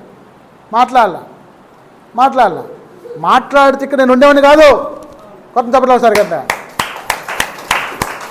మాట్లాడితే ఇక్కడ నేను ఉండేవాడిని కాదు. ఇంత అంతస్తులో మీరు కూర్చునే వాళ్ళు కూడా కాదు. ఎట్లా వస్తున్నానో ఎలా పోతున్నానో నాకు తెలుసు, దేవుడు తెలుసు. కానీ వాళ్ళకేంటి, ఈయనేంటి ఎక్కడో తెల్లవారు దేవుణ్ణి మరి మాలామాదిరి దేవుని వచ్చి ప్రకటిస్తున్నాడు ఏంటేనా, మా దేవుడు మాకుంటే అని చెప్పి వీళ్ళకి అసూయ, ఈర్ష్య, ద్వేషం, పగ, కలహం పుట్టింది. మన దేవుడు కాదంటే అని చెప్పి అంటే పగ పుట్టింది. కానీ మనం యేసుప్రభు అన్నాడు, వాళ్ళందరూ కూడా రాతి ఒట్టి గ్రహాలయ్యా, నోరుండి మాట్లాడవు, కనులుండి చూడవు, చేతులుండి ముట్టుకోవు, కాళ్ళుండి నడవవు, మీరు వాటి వంటి వారు అవుతారు, అవి వట్టివి అని చెప్పి అంటే వాళ్ళకి కోపం వచ్చేస్తాం. ఇవాళ మహాభయంకరమైన దారుణమైన పరిస్థితులు ఇవాళ భారతదేశంలో ఉన్నాయి. క్రైస్తవం మరి మణిపూర్ లాంటి రాష్ట్రాల్లో మన అక్కల్ని, మన చెల్లెల్ని, మన క్రైస్తవ సహోదరుల్ని బట్టలు లేకుండా ఊరేగించి చంపారండి. ఎంత దారుణం అండి. చర్చిల్లోకి వచ్చి దొరబడి తగలబెట్టేస్తున్నారు, చర్చిల మీద పడి దాడి చేస్తున్నారు, హాస్టల్ని కొట్టేస్తున్నారు, బూతులు ఆడుతున్నారు, కులాలు పెట్టి మతాలు పెట్టి తిట్టేస్తున్నారు. ఎంత దారుణమైన స్థితి అంటే యేసు ప్రభు వారు సెలవు వేసే ముందు ఆ మాటలు మాట్లాడారు. నా కోసం మీరు ద్వేషించబడతారు, దూషించబడతారు, మిమ్మల్ని మరి అన్యాయంగా తీర్పులు తీర్చి కొడతారు అని చెప్పారు. అవన్నీ నెరవేరుస్తున్నాయి. యుద్ధాలు వస్తాయి, భూకంపాలు వస్తాయి, దేశాల మీద దేశాలు లెగుస్తాయని చెప్పారు. కానీ ఈ భూమి అంతరించిపోద్దని చెప్పలా. నేను 2 అక్కడ వస్తానని చెప్పేలా, కానీ ఇప్పుడే భూమి అంతరించుదని చెప్పలా. కాబట్టి దారుణమైన స్థితిలో ఇవాళ క్రైస్తవ్యం ఉంది ఈ ప్రపంచంలో కానీ, ఈ దేశంలో కానీ, మన ప్రాంతంలో కానీ. ఒకసారి మీరు ఆలోచించండి. మీరు క్రీస్తు యోధులుగా మారి ఆయన ప్రకటించే బిడ్డగా ఉండి ఆయన యొక్క మహిమ కార్యాలను మీరు కనబరిచి రక్షించే బిడ్డగా సాధనంగా మీరు ఉండాలి. కానీ మీరు మీ కుటుంబ సభ్యుల మాటలేనో, మీ యొక్క కుమారుల మాటలేనో, కుమార్తెల మాటలేనో, మరి బంధువుల మాటలేనో నేను ప్రార్థన రాని మామూలు వద్దంటున్నారని చెప్పి స్థితికి వాళ్ళు వచ్చారు. ఎంత దారుణమైన స్థితి అండి. ఆ రోజు నీకు తెలియదా? యేసుప్రభుని నమ్ముకునే ముందు ఆయన చింతించి రక్తం చేత రక్షించబడ్డా అని చెప్పి తెలియదా? ఆయన నా కోసం చనిపోయే సంగతి తెలియదా? ఆయన నా కోసం తిరిగి లేచిన సంగతి తెలియదా? ఆలోచించండి మీరు. ప్రభు మీ అందరి కోసం మరి ఈ శిలువ యాగంగా మారిపోయి భుజాన శిలువ వేసుకొని మోసుకుంటూ యెరూషలేము వీధులు నడుస్తూ ఉంటే ఆయన శిలువ మోయలేక ఒక చోట కింద పెట్టేశాడు. అప్పుడు ఒక వ్యక్తిని తీసుకొచ్చారు. ఎవరా వ్యక్తి చెప్పండి? కురేనుడైనా సిమోను తీసుకొచ్చి దానాన్ని తీసుకొచ్చి సిమోను తీసుకొచ్చి కురేనుడైన సిమోను తీసుకొచ్చి ఆ శిలువ మోపిస్తూ ఉంటే యేసు ప్రభు వారు వచ్చి ఇది నా శిక్ష, మీది కదయ్యా, నేను భరించాలి శిక్షను భరించమని చెప్పి మరి ఆ శిక్ష తానే భరించి మోసాడు. ఎంత ధైర్యమైన స్థితి యేసు ప్రభు వారు శిలువ మోసారంటే ఆ యెరూషలేము వీధుల్లో రక్తాన్ని వెలిగిస్తూ ప్రాణాన్ని దారబోస్తూ శిలువేగంగా మాత్రం సిద్ధపడి వెళ్తూ ఉంటే ప్రతి వాళ్ళు వచ్చి నవ్వేవాళ్ళు, గేలు చేసేవాళ్ళు, మరి పరిహాసం ఆడేవాళ్ళు, బంతులాడేవాళ్ళు, కొట్టేవారు, మరి గుద్దేవాళ్ళే. కానీ అయ్యో పాపం అని చెప్పి అనేవాళ్ళు అక్కడ కూడా లేరు. కానీ నువ్వు నిజమైన రక్షణ తెలుసుకున్నావు, లోక రక్షణ తెలుసుకున్నావు, సాక్షిగా నిలబడాలి, సజీవ సాక్షిగా నిలబడాలి. అటువంటి సాక్షి నీలో ఉండాలి. ప్రభు నీతో మాట్లాడుతున్నాడు. అందుకనే మరి ఈరోజు క్రైస్తవం అనేది డేంజరస్ పొజిషన్లో ఉంది. ఆ పొజిషన్లో మీరు మరి బయటికి రావాలంటే మీ ప్రార్థన పరిస్థితులు మార్చివేస్తుంది. ప్రార్థన చేయాలి, ప్రభుని అడగాలి, గోజాడాలి. ప్రభు నాతో స్వరంతో మాట్లాడు, వాక్యంతో మాట్లాడు, మరి సావకుడితో మాట్లాడు, ప్రవక్తతో మాట్లాడు. నాయనా నా గురించి నువ్వు ఏమి నిశ్చితమని చెప్పాయని చెప్పి నువ్వు గోజాడాలి.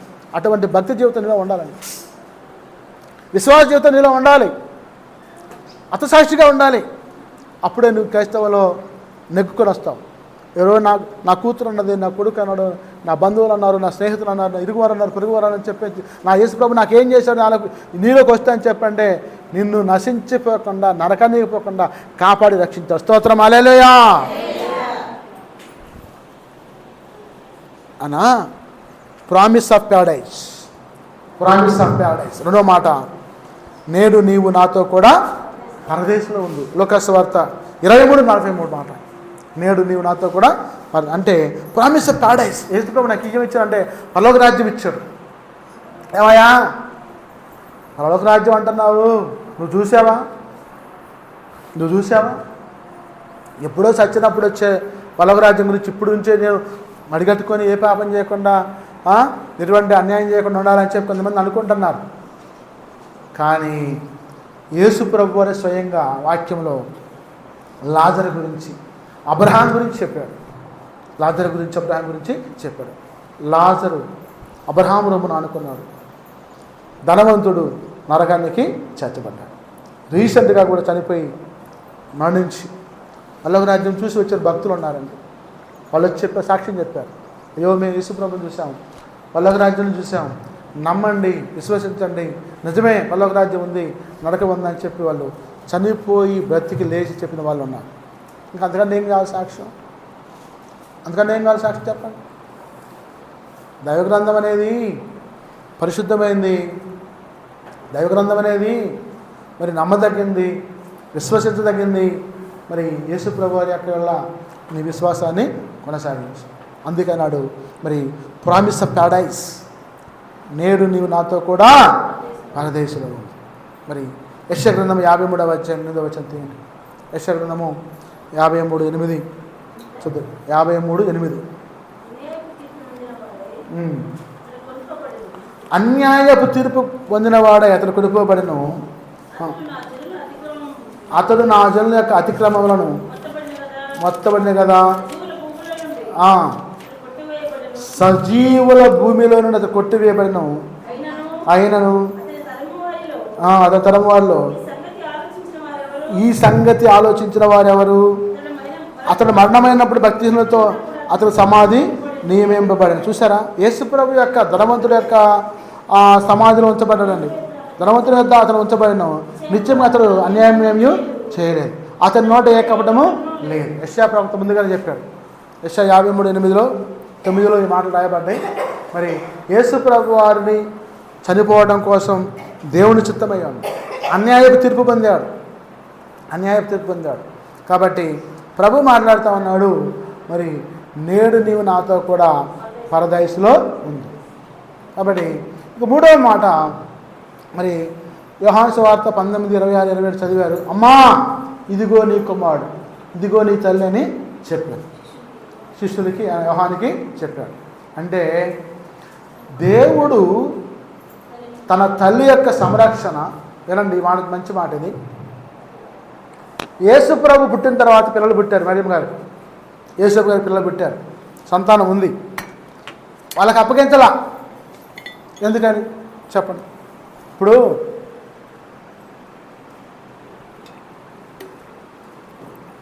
వాసుబాబు గారు అత్తగారు మామగారు ఉన్నారు. సుశీలమ్మ గారు అని సుందరరావు గారు వాళ్ళతో పేరు.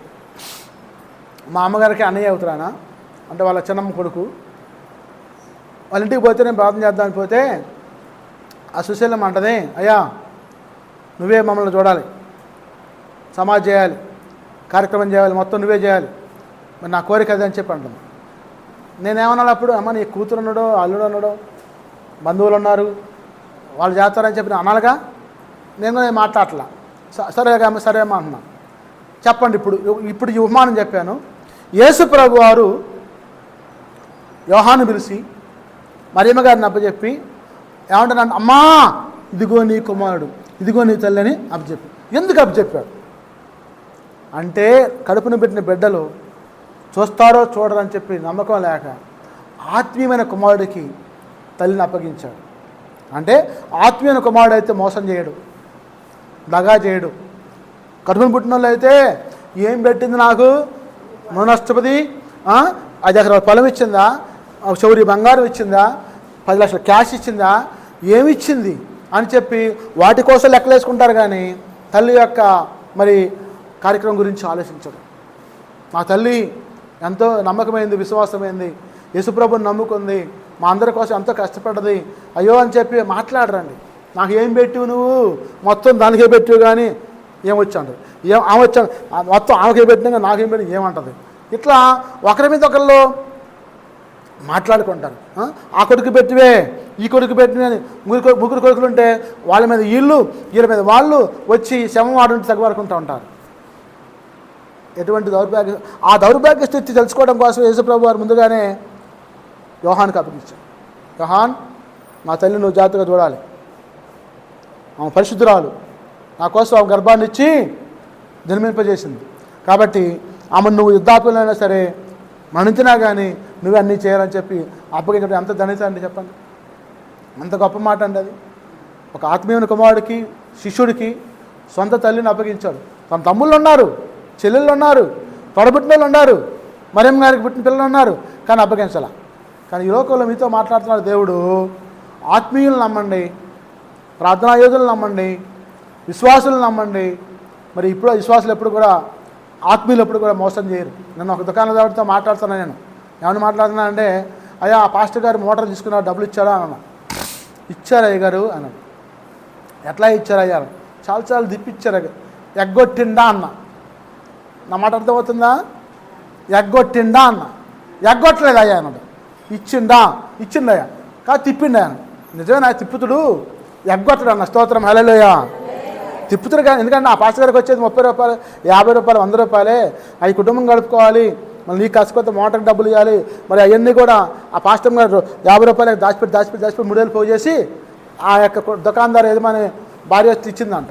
చదవకుండా సరే, అది విశ్వాసం అంటే, సాక్ష్యం అంటే. ఆ సాక్ష్యాన్ని నిలుపుకోవాలి మీరు. విశ్వాసం అనేవాడు మోసం చేయకూడదు, విశ్వాసాలను మోసం చేయకూడదు, ప్రజలను మోసం చేయకూడదు, ప్రభుత్వాన్ని మోసం చేయకూడదు. నిజాయితీగా ఉండాలి, నీతిగా ఉండాలి. అదే ప్రేమ, క్రీస్తు ప్రేమ. అందుకని యేసు ప్రభు వారు మరి యోహానికి అప్పగించారు. ఇక 3వ మాట అయిపోయింది. ఇక ఏలీ ఏలీ లామా సబక్తాని, నా దేవా నా దేవా నా చెయ్యి విడిచితివని మిగలగా.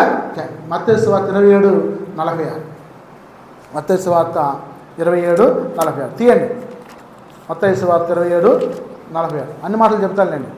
27:46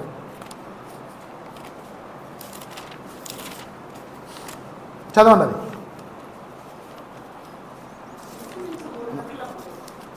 ఇంచుకించు 3 గంటలప్పుడు యేసు ఏలీ ఏలీ లామా సబక్తాని మిగలగా కేక వేసింది. ఆ మాటకు నా దేవా నా దేవా నన్ను ఎందుకు చేయబెట్టిన అర్థం. అక్కడ నిల్చున్న వారిలో కొందరు మాట విని ఇతడు ఏలియా అని పిలుచున్నాడండి. వెంటనే వారిలో ఒకడు పరిగెత్తుకొని పోయి స్పంజి తీసుకుని చిలక ముంచి నెల్లుని తగిలించి ఆయనకు త్రాగనిచ్చాను. తక్కిన వారు ఊరకుండి ఏలియా వచ్చి అతను రక్షించడమని చూతుమంది. ఇక్కడ యూదుల్లో ఒక ఆచారం ఉంది. ఏంటి ఆచారం అంటే, ఇప్పుడు మనిద్దరం శత్రువు అనుకోండి, ఒక రొట్టె తీసుకొచ్చి నీకు ఇచ్చి సమాధానం పడితే ఆ శత్రుత్వం పోద్దట. ఇద్దరి మధ్యన శత్రుత్వం పోద్దంట. అంటే యేసు ప్రభు వారు శిలువ మీద ఉండి కేకేస్తున్నాడు 4వ మాటగా, ఏలీ ఏలీ లామా సబక్తాని అన్నాడు. నా దేవా నా దేవా నన్నెందుకు చేయి విడిచావు. ఈ మధ్యాహ్నకాలం ప్రభు నీతో మాట్లాడుతున్నాడు. యేసయ్యా చనిపోయేంతవరకు నన్ను చేయి విడవకు నాయనా, విడిచిపెట్టేవాడు నువ్వు కాదు, అన్యాయస్తుడు నువ్వు కాదు. ఆ ప్రార్థన ఉండాలి మీరు, ఆ ప్రార్థన ఉండాలి. ప్రభువా నా చేయి విడువకయ్యా, నా చేయి నువ్వు విడువకయ్యా, నన్ను కాపాడయ్యా అనే యొక్క విజ్ఞాపన నీలో ఉండాలి. ఆయన ఆచరించి చూపించాడు. నాయనా యెహోవా నువ్వు నా చేయి విడిచావు, మరణానికి అప్పగించావు. ఈ శిలువ మ్రాను మీద నేను చనిపోవడానికి సిద్ధపడ్డాను. ఏలీ ఏలీ లామా సబక్తాని, నా దేవా నా దేవా నన్నెందుకు చేయి విడిచావు. ఆ మాటలు మాట్లాడుతూ ఉంటే ఆ పక్కనున్న వాళ్ళు, రే ఈ యేసు ప్రభు ఏలి అని పిలుస్తున్నాడు రా, మధ్యలో ఎవడు రాక, పాప శిలువ మీద అనేకులు వేలబడుతుంటే తట్టుకోలేకపోతున్నాడేమో, ఆ బల్లెంతో మనం డొక్కలో పొడిసాము తట్టుకోలేకపోతున్నాడేమో, ఒకరు ఏలియా వచ్చి రక్షిస్తాడేమోరా అని వాళ్ళు చెప్పుకుంటున్నారంట. మురుకులు, అమాయకులు, భ్రష్టులు, అంధకారులు. ఇక ఒక శిష్యుడు వచ్చి, ఒక రోమన్ సైనికుడు వచ్చి ఒక బరిసె తీసుకొని స్పాంజికి గుచ్చి ఆ స్పాంజితోటి చిరకను ముంచి యేసుప్రభు యొక్క నోటికి అందించాడు. ఇక అప్పుడు ఆ యూదులకి, శాస్త్రులకి, పరిసయులకి యేసుప్రభుకున్న శత్రుత్వం పోయిందంట. శత్రుత్వం పోయిందంట. నీ శత్రువు నువ్వు ప్రేమించు, నీ పగవారిని ప్రేమించు, నీ పగవారింటికి నువ్వు చేర్చుకొని భోజనం పెట్టు అన్న మాటలు నెరవేర్చబడ్డాయంట. అంటే యేసు ప్రభువుకి, ఆ రోమా సైనికులకి, ఆ యూదులకి, ఆ శాస్త్రులకి, ఆ పరిశీలికి ఉన్న శత్రుత్వం ఆ స్పాంజి సిరక ద్వారా పోయింది. అంటే దాహమని అడిగింది ప్రేమ, చేదు దాహించింది వేణు. దాహమని అడిగింది ప్రేమ, చేదు దాహించింది వేణు. చిరకనిచ్చినాడు మరి పరిశుద్ధుచ్చినాడు, చిరకనిచ్చినాడు మరి పరిశుద్ధుచ్చినాడు. నోరు తెలుగులేదా ప్రేమ, బదులు పలుకలేదా ప్రేమ. నోరు తెలుగులేదా ప్రేమ, బదులు పలుకలేదా ప్రేమ. ఇది వారి కోసము, ఈ జగతి కోసమే, ఈ జనుల కోసమే, ఈ జగతి కోసమే, ఈ జనుల కోసమే. సిలువలో సాగింది యాత్ర, కరుణ అయని పాత్ర.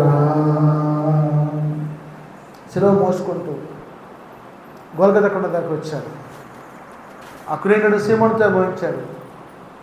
ఆ తర్వాత అంగీ తీసేసి వస్త్రపు చెంగు చుట్టి ఆ అంగీ కోసం అంట వాళ్ళు ఏం వేస్తున్నారంటమ్మా? షీట్లు వేస్తున్నారు. ఆ అంగీ నాది, ఆ అంగీ నాది, ఆ అంగీ నాది. ఒక పక్క చనిపోయి తండ్రి తల్లి ఆడుంటే ఆ ఎకరం నాది, ఆ పొలం నాది, ఈ బంగారం నాది, ఈ డబ్బు నాది అని లెక్కలు వేసుకుంటూ కూర్చుంటారు. అది తెలిందా శవాన్ని లేపరం, అది తెలిందా శవాన్ని లేపరం. ఒక పక్క యేసుప్రభు వారు మరణానికి సిద్ధపడతా ఉంటే అంగీకి చీట్లు వేసుకుంటున్నారు దుర్మార్గులు అంగీ కోసం. లోకుల యొక్క స్థితి అలా ఉంది, వాళ్ళ లోకుల యొక్క స్థితి అలా ఉంది. కాబట్టి కీర్తన గ్రంథం 22:11 తీయండి. 22:1-11 కీర్తనలు 22:1-11 దాకా చదవండి. నా దేవా, నా దేవా, నీవు నన్ను ఎలా విడనాడుతివి, నన్ను రక్షింపక, నా ఆర్తత్వాన్ని వినక నీవెలా దూరముగా ఉన్నావు. నా దేవా, పగలు నేను మొదలుపెట్టుచున్నాను, రాత్రి వేళ మౌనంగా ఉండకు, అయినను నువ్వు నాకు ఉత్తరమీయకున్నావు. నీవు ఇశ్రాయేలు స్తోత్రముల మీద ఆశీనుడవై ఉన్నావు. మా పితరుని యందు నమ్మికయించిరి, నీ యందు నమ్మిక ఉంచగా నీవు వారిని రక్షించితివి. వారు నీకు మొరపెట్టి విడుదల నొందిరి, నీ యందు నమ్మిక ఉంచి సిగ్గుపడకపోయిరి. నేను నరును కాదు, పురుగును.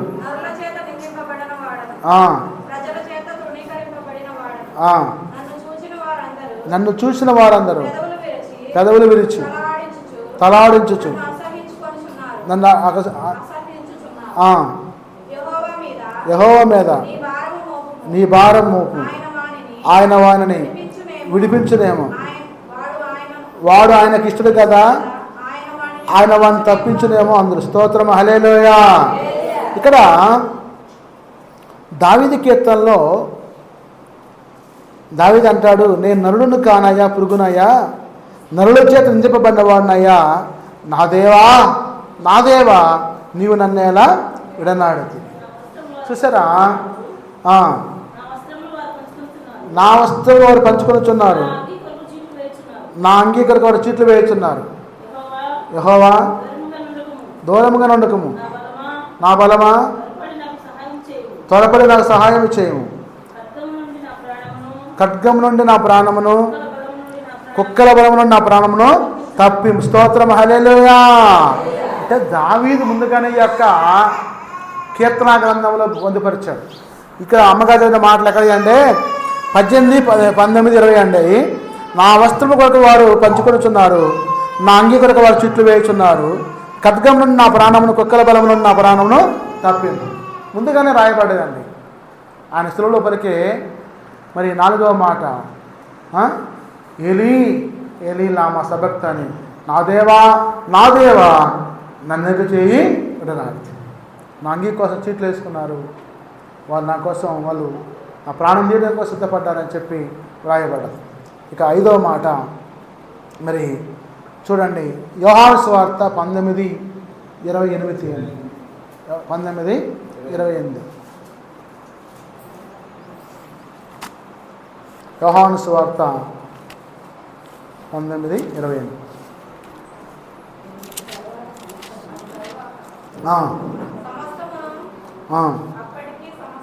అటు తరువాత సమస్తం అప్పటికి సమాప్తమైనది యేసు ఎరిగి, లేఖను నెరవేరినట్లు నేను దప్పికొనుచున్నానను తిరగతో నిండిన యొక్క పాత్ర అక్కడ పెట్టి ఉన్నాడు కనుక వారు ఒక స్పాంజి తిరగతోటి నింపి సోపు పుడకను తగిలించి ఆయన నోటికి అందించరి. యేసు ఆ తిరగ పుచ్చుకొని సమాప్తమైనదని చెప్పి తల వంచి ఆత్మను అప్పగించారు. ఇది తర్వాత మాటలు ఇవి చూడండి. ఇప్పుడు 5వ మాట, నేను దప్పికొనుచున్నాను. దప్పిక అనేది ఎవరికి ఉంటుందండి చెప్పండి? దాహం అయితే ఉంటుంది కదా. నాకు దాహం అయింది, నేనేం చేస్తున్నాను? నీళ్ళు తాగుతున్నాను. ఇప్పుడు యేసు ప్రభుకి ఇప్పుడు దప్పికైంది, ఏం కావాలి? నీళ్ళు కావాలి. వాళ్ళు ఏం చేశారు? స్పాంజి చిరకను చూడండి, అక్కడ రాసింది చూడండి. స్పంజి చిరకతో నింపి ఇస్సోపు పిడకకు తగిలించి ఆయన నోటికి అందించరు. మరి చేదు చిరక ఇచ్చారు వాళ్ళు. దాహం అని అడిగితే ఏమి ఇచ్చారు వాళ్ళు? చేదు చిరక ఇచ్చారు. చేదు చిరక అంటే కీడుకి సూచన.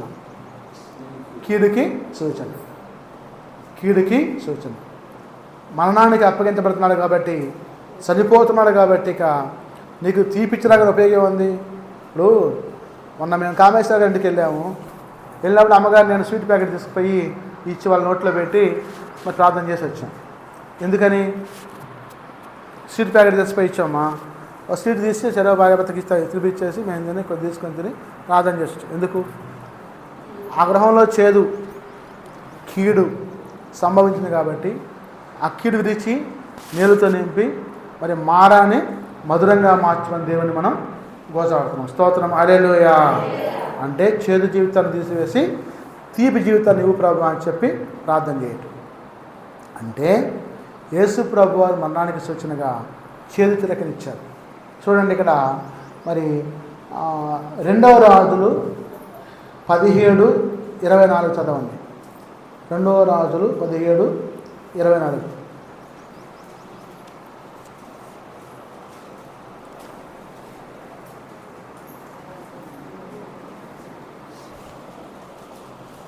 రెండవ రాజులు 17:24. అషూరు రాజు బబులోను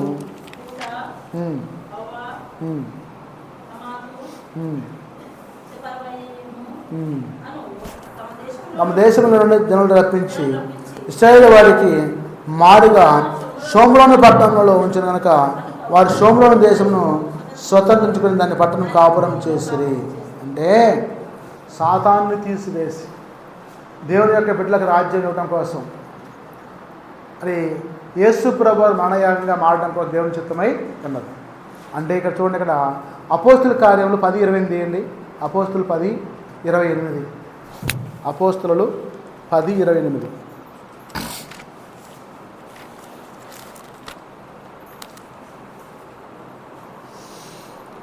అనేక కూడినట్టు చూచిన అప్పుడు అతడు అన్యజాతి వానితో సహవాసం చేయటైనను అటు వాడిని ముట్టుకున్నట్టు అయినను యూదునికి ధర్మము కాదని మీకు తెలియను. అయితే ఏ మనుష్యుడును నిషేధింపదగిన వాడైనను అపవిత్రుడైనను చెప్పకూడదని దేవుడు నాకు చూపించి ఉన్నాడు. స్తోత్రం, హల్లెలూయా. ఇప్పుడు ధర్మశాస్త్రం బైబిల్ గ్రంథము యూదులకే క్రిస్టియన్స్కే అని చెప్తూ ఉంటారు.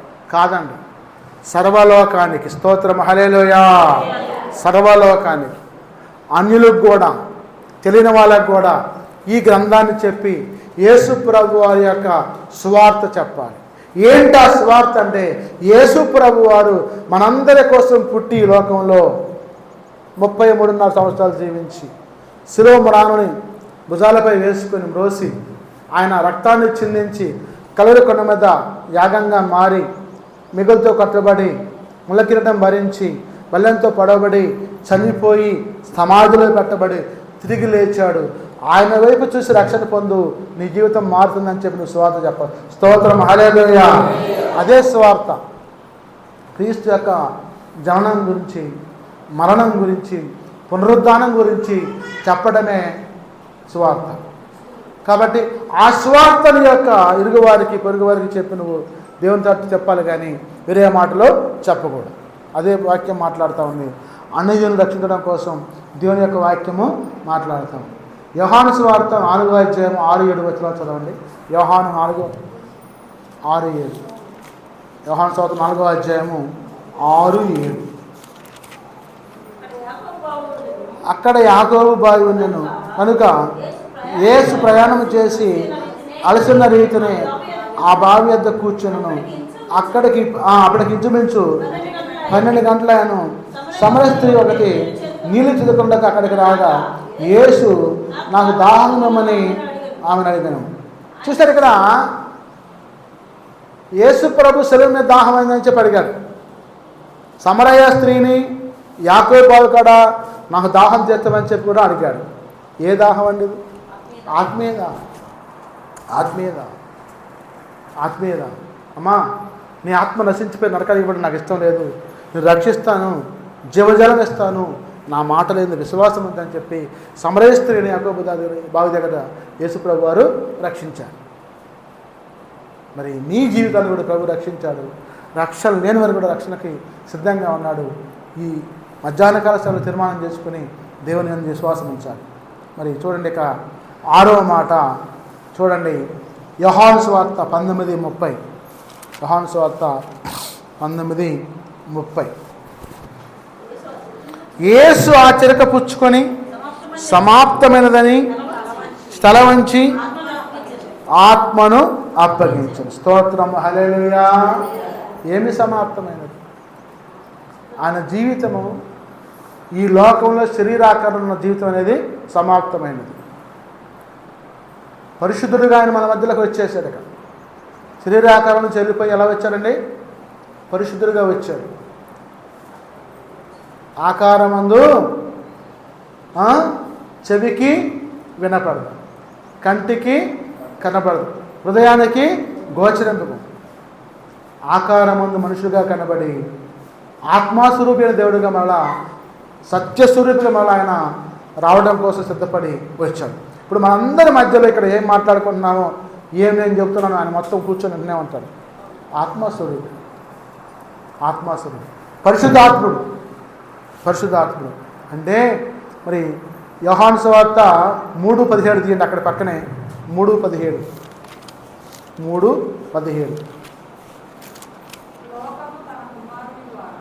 లోకము తన కుమారుని ద్వారా రక్షణ పొందుటకే కానీ లోకమునకు తీర్పు తీర్చుటకు దేవుడు లోకములోనికి పంపలేదు. ఆయన విశ్వాసం ఉంచిన వారికి తీర్పు తీర్చబడదు. చూసారా, లోకానికి ఆయన అంట తీర్పు తీర్చడం కోసం రాలా, లోకాన్ని రక్షించడం కోసం వచ్చాడు. నువ్వు అట్టాంటి దానివి, నువ్వు ఎట్టాంటి దానివి, నువ్వు ఎట్టాటోడివి, నువ్వు అట్టాటోడివి అని చెప్పడం కోసం రాలా, నేను రక్షించి పాపము నుంచి విమోచించడం కోసం యేసు ప్రభు వారి లోకంలోనికి వచ్చాడు. పాపుల రక్షకుడుగా, పరమ తండ్రిగా, దేవాది దేవుడిగా మరి వచ్చాడు. 6:38 యోహాను 6:38 6:38. నా ఇష్టము నెరవేర్చుటకు నేను రాలేదు, నన్ను పంపిన వాని చిత్తము నెరవేర్చుటకే పరలోకం నుండి దిగివచ్చు. స్తోత్రం, హల్లెలూయా. ఆయన ఇష్టాన్ని నెరవేర్చడం కోసం రాలా, తండ్రి అనే యెహోవా యొక్క చిత్తాన్ని నెరవేర్చడం కోసం ఈ లోకంలోనికి వచ్చాడు. అదే మాట చెప్తున్నాడు ఇక్కడ. సమాప్తమైనది. ఇక నా ఇష్టం నాది కాదు, దేవుని చిత్తమే, యెహోవా చిత్తమే, నా చిత్తం కాదని చెప్పి ప్రభు మాట్లాడుతున్నాడు ఇక్కడ. మరి చూడండి, ఇక్కడ రోమా పత్రిక 10:4 అమ్మా. రోమా 10:4 ముఖ్యమైన మాట ఇది. రోమా 10:4.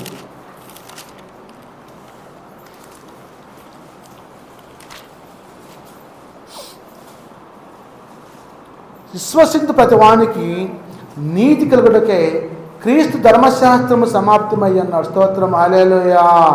విశ్వసించు ప్రతివానికి నీతి కలుగుటకై క్రీస్తు ధర్మశాస్త్రమునకు సమాప్తి అయ్యి అన్నాడు. స్తోత్రం, హల్లెలూయా. యేసు ప్రభువుని ఎవరైతే విశ్వసిస్తారో వాళ్ళందరికంట నీతి, నా నీతే యేసు ప్రభు. ధర్మశాస్త్రం సమాప్తమైంది, ధర్మశాస్త్రము సమాప్తమైంది. 2 మాటలు చెప్తాను నేను. ధర్మశాస్త్రము పాత నిబంధన గ్రంథము ఏమి బోధించిందంటే, మోషే ధర్మశాస్త్రం ప్రకారము విగ్రహారాధన చేయకూడదు, నీ తల్లిదండ్రులు సన్మానించము, మరి ఇవన్నీ చెప్పింది. వ్యభిచారంతో పడ్డ స్త్రీలని రాళ్ళతో కొట్టి చంపండి అని చెప్పింది. కానీ క్రీస్తు యొక్క పరిశుద్ధ గ్రంథము ధర్మశాస్త్రాన్ని నెరవేర్చడం కోసం వచ్చాడు. దానిలో ఉన్న వాటిని, ఆ లోపాలు సవరించాడు.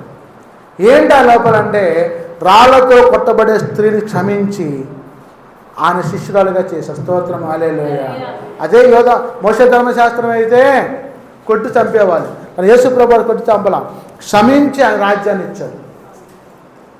ధర్మశాస్త్రానికి పరిశుద్ధ గ్రంథానికి క్రీస్తు యొక్క బోధనకు తేడా అది. అంటే క్రీస్తు బోధలు ఒక మనిషిని పాపాన్ని విడిచిపెట్టి పరిశుద్ధత వైపు నడిపించి యేసు రాజ్యాన్ని చేర్చబడే రాజ్యంగా చెప్పాడు. అంటే యేసు ప్రభు వారు అంటున్నాడు ఇక్కడ, నేను లోకమునకు వచ్చింది శిక్షించడం కోసం రాలేదు, రక్షించడం కోసం మాత్రమే వచ్చాను. కానీ ధర్మశాస్త్రమేమో శిక్షించింది, యేసయ్యేమో రక్షించాడు, కృప వల్ల రక్షించాడు. అదే చెప్తున్నాడు రోమపత్రికలో 14 అంటాడు ఇక్కడ, ధర్మశాస్త్రం మునగా నీతి నెరవేర్చువాడు దానివల్లనే జీవించునని మోషే రాయిస్తున్నాడు. అయితే విశ్వాసం మూలముగా నీతి ఇలాగే చెప్పుతున్నది, ఎవడు పరలోకములోనికి ఎక్కిపోవును అనగా క్రీస్తు కిందికి తెచ్చుటకు, లేక ఎవడు అగాధంలోకి దిగిపోవును అనగా క్రీస్తును మృతుల్లో నుండి పైకి తెచ్చుటకు అని నీవు నీ హృదయంలో అనుకునవద్దు. అది ఏమని చెప్తున్నది? వాక్యము నీ యొద్దను నీ నోటను నీ హృదయంలోనూ ఉన్నది, అది మేము ప్రకటించి విశ్వాస వాక్యమే. అదేమనగా యేసు ప్రభువుని నీ నోటితో ఒప్పుకొని దేవుడు మృతుల్లో నుండి ఆయన లేపనని నీ హృదయం నుండి విశ్వసించాలా నీవు రక్షించబడు. స్తోత్రం, హల్లెలూయా.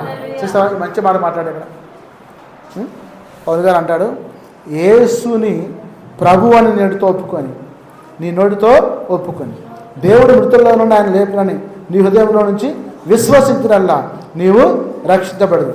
ఎలా అనగా నీతి కలిగినట్లు మనుషుడు హృదయంలో విశ్వసించును, రక్షణ కలిగినట్లు నోటితో ఒప్పుకోను. స్తోత్రం, హల్లెలూయా. నీరంట నీతి కలిగినట్టు అంట హృదయంలో అంట విశ్వసించాలంట, రక్షణ కలిగినట్టుగా నోటితో ఒప్పుకోవాలంట యేసు ప్రభు దేవుడు అని చెప్పి, అప్పుడు నీకు రక్షణ వస్తాను. మరి 7వ మాట లాస్ట్గా, టైం కూడా 3 అవుతూ ఉంది, 5 నిమిషాల దాకా 3 అవుతూ ఉంది.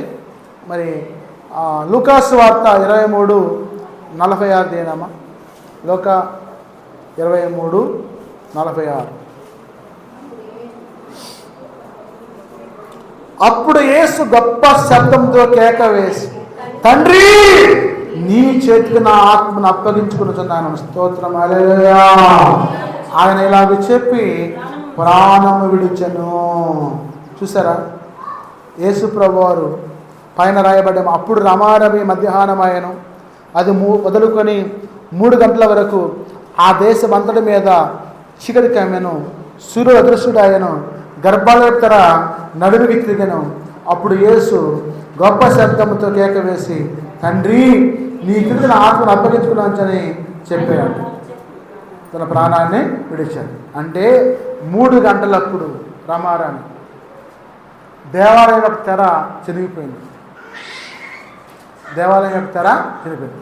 సూర్యుడు మేఘాలు గమ్మేశాడు, నల్లగా మారిపోయాడు, అదృశ్యుడు అయిపోయాడు. గర్భాలయం తెర చినిగిపోయింది, నడుమికి చినిగిపోయింది, చీకటి గమ్ముకుంది, చీకటి వచ్చేసింది. అంటే ఇక్కడ దేవాలయం యొక్క తెర ఎందుకు నడుమికి తిరిగిపోయింది అనే మాట ఇప్పుడు క్లారిఫికేషన్ ఇస్తాను. దేవాలయం యొక్క తెర పాత నిబంధన, క్రొత్త నిబంధన, మరి ఆ శాస్త్రులు, పరిచయులు, పరిశుద్ధ స్థలము, అతిపరిశుద్ధ స్థలము ఈ యొక్క విభేదాలు లేకుండా క్రీస్తు మొత్తం కూడా అడ్డుగోడ తీసేసి అంతా సమానమే అని చెప్పి తన మరణం ద్వారా తిరిగి స్తోత్రం. క్రీస్తు యొక్క మరణం ఒకళ్ళు పెద్దోళ్ళని, ఒకళ్ళు చిన్నోళ్ళని, వాళ్ళు పరిశుద్ధులని, అతి పరిశుద్ధ స్థలం అని చెప్పి లేకుండా అంతా సమానమే. నా మరణం ద్వారా మీరు రక్షణ పొందుకున్నారు. అదే మాట్లాడుతూ ఉన్నాడు ఇక్కడ. ఆ 3 గంటలప్పుడు తిరగజనిపోయింది.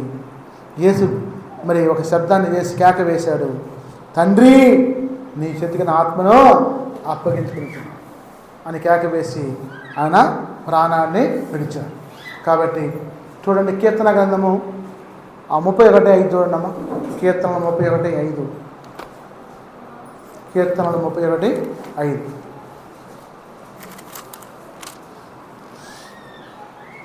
నా ఆత్మను నీ చేతికి అప్పగించుకొనుచున్నాను, యెహోవా సత్యదేవా నన్ను విమోచించబడవు నీవే.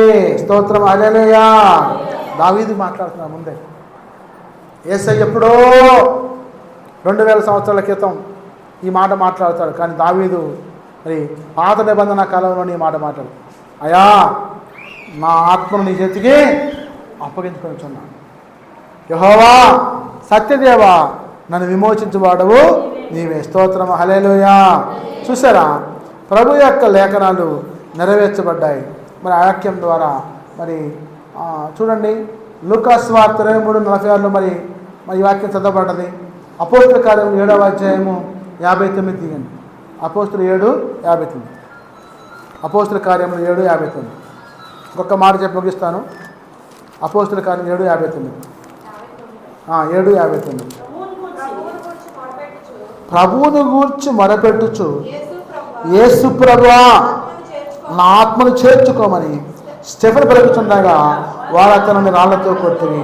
అతని మోకాళ్ళలోని, ప్రభువా వారి మీద ఈ పాపం మోపకమని గొప్ప శబ్దంతో పలికెను. ఈ మాట పలికి నిద్రించను. సౌలు అతని చావునకు సమ్మతించాను. చూసారా, సౌలుని చంపుతా ఉంటే మరి నా ఆత్మను చేర్చుకొని ఆయన అని ప్రార్థన చేశాను. ఇలా క్షమించయ్యా అంట. మనమైతే ఎన్ని మాటలు అంటాము, ఎన్ని బూతులు అంటాము, ఎన్ని మాటలు ఆడిపోస్తావు. రోమపత్రిక 12:1 చూడండి. ఒక మాట తీసుగా ముగించుకుందాం. రోమ 12:1. కాబట్టి సహోదరులారా, పరిశుద్ధమును దేవునికి అనుకూలమైన సజీవ యాగముగా మీ శరీరములను ఆయనకు సమర్పించుకోండి. దేవుని వాత్సల్యతను బట్టి మేము బతిలాడుకుంటున్నాను. ఇటు సేవ మీకు యుక్తమైనది. మీరు ఈ లోక మర్యాదను అనుసరింపక ఉత్తమమును అనుకూలమును సంపూర్ణమై ఉన్న దేవుని చిత్తమైన పరీక్షించి తెలుసుకున్నట్లు మీ మనస్సు మారి నూతనముల వలన రూపాంతరము. స్తోత్రం. హల్లెలూయా. ప్రభువుకి ఆత్మను అప్పగించుకొని రూపాంతరం పొందండి. రూపాంతరం పొందండి. ఒక గొంగలి పురుగు తన రూపాంతరం చెంది సీతాకోశలుగా మారుతూ ఉంటుంది. సీతాకోశలుగా మారుతూ ఉంటుంది. ఆ గొంగలి పురుగుని అయితే మనందరం కూడా ఏం చేస్తున్నాము, చిదరించుకుంటున్నాం. అమ్మో ఇది బొచ్చు పురుగు మీద పెడితే చెదరు వచ్చేస్తుంది, మంట బుట్టేస్తుంది అని చెప్పి ఇందాక కింద నేను ఆ కుర్చీ దొరుకుతూ ఉంటే పురుగు కింద పడుతుంది. అదే దాన్ని వెంటనే చంపేసా. అదే కాదు, మనం మీద పడితే ఏమవుతాయి, మంటలేక దొరదలే. కానీ అది రూపాంతరం పొందితే అందమైన చిత్తాకోశలుగా మారుద్ది. మనం కూడా పాప రోత జీవితాన్ని తీసివేసుకొని రూపాంతరం చెంది పరిశుద్ధమైన వ్యక్తిగా మార్చబడాలి. స్తోత్రం. హల్లెలూయా. ఆ పరిశుద్ధురాలుగా, పరిశుద్ధుడిగా రూపాంతరం పొంది యేసునాథ నువ్వు నివసించాలి. ఆత్మను అప్పగించుకోవాలి. ఆత్మను అప్పగించుకోవాలి. ప్రభు ఆత్మను అప్పగించుకొని, నాయనా తండ్రి నీ చేతికి నా ఆత్మను అప్పగించుకుంటున్నాను అని చెప్పి ప్రార్థన చేసి తలవాల్చి మనందరి కోసం, ఈ లోకం కోసం ప్రాణాన్ని అర్పించాలి. దేవుడి మాటలు దీవించిన గాక. ఆమేన్. శిలువ పరికిన 7 మాటలు కూడా పూర్తి చేశాను. మరి ఈ వాక్యాన్ని ప్రభు యొక్క చిత్తంలో ప్రార్థన చేసుకున్నాం. పరిశుద్ధుడా యేసు నాయనా స్తోత్రం తండ్రి.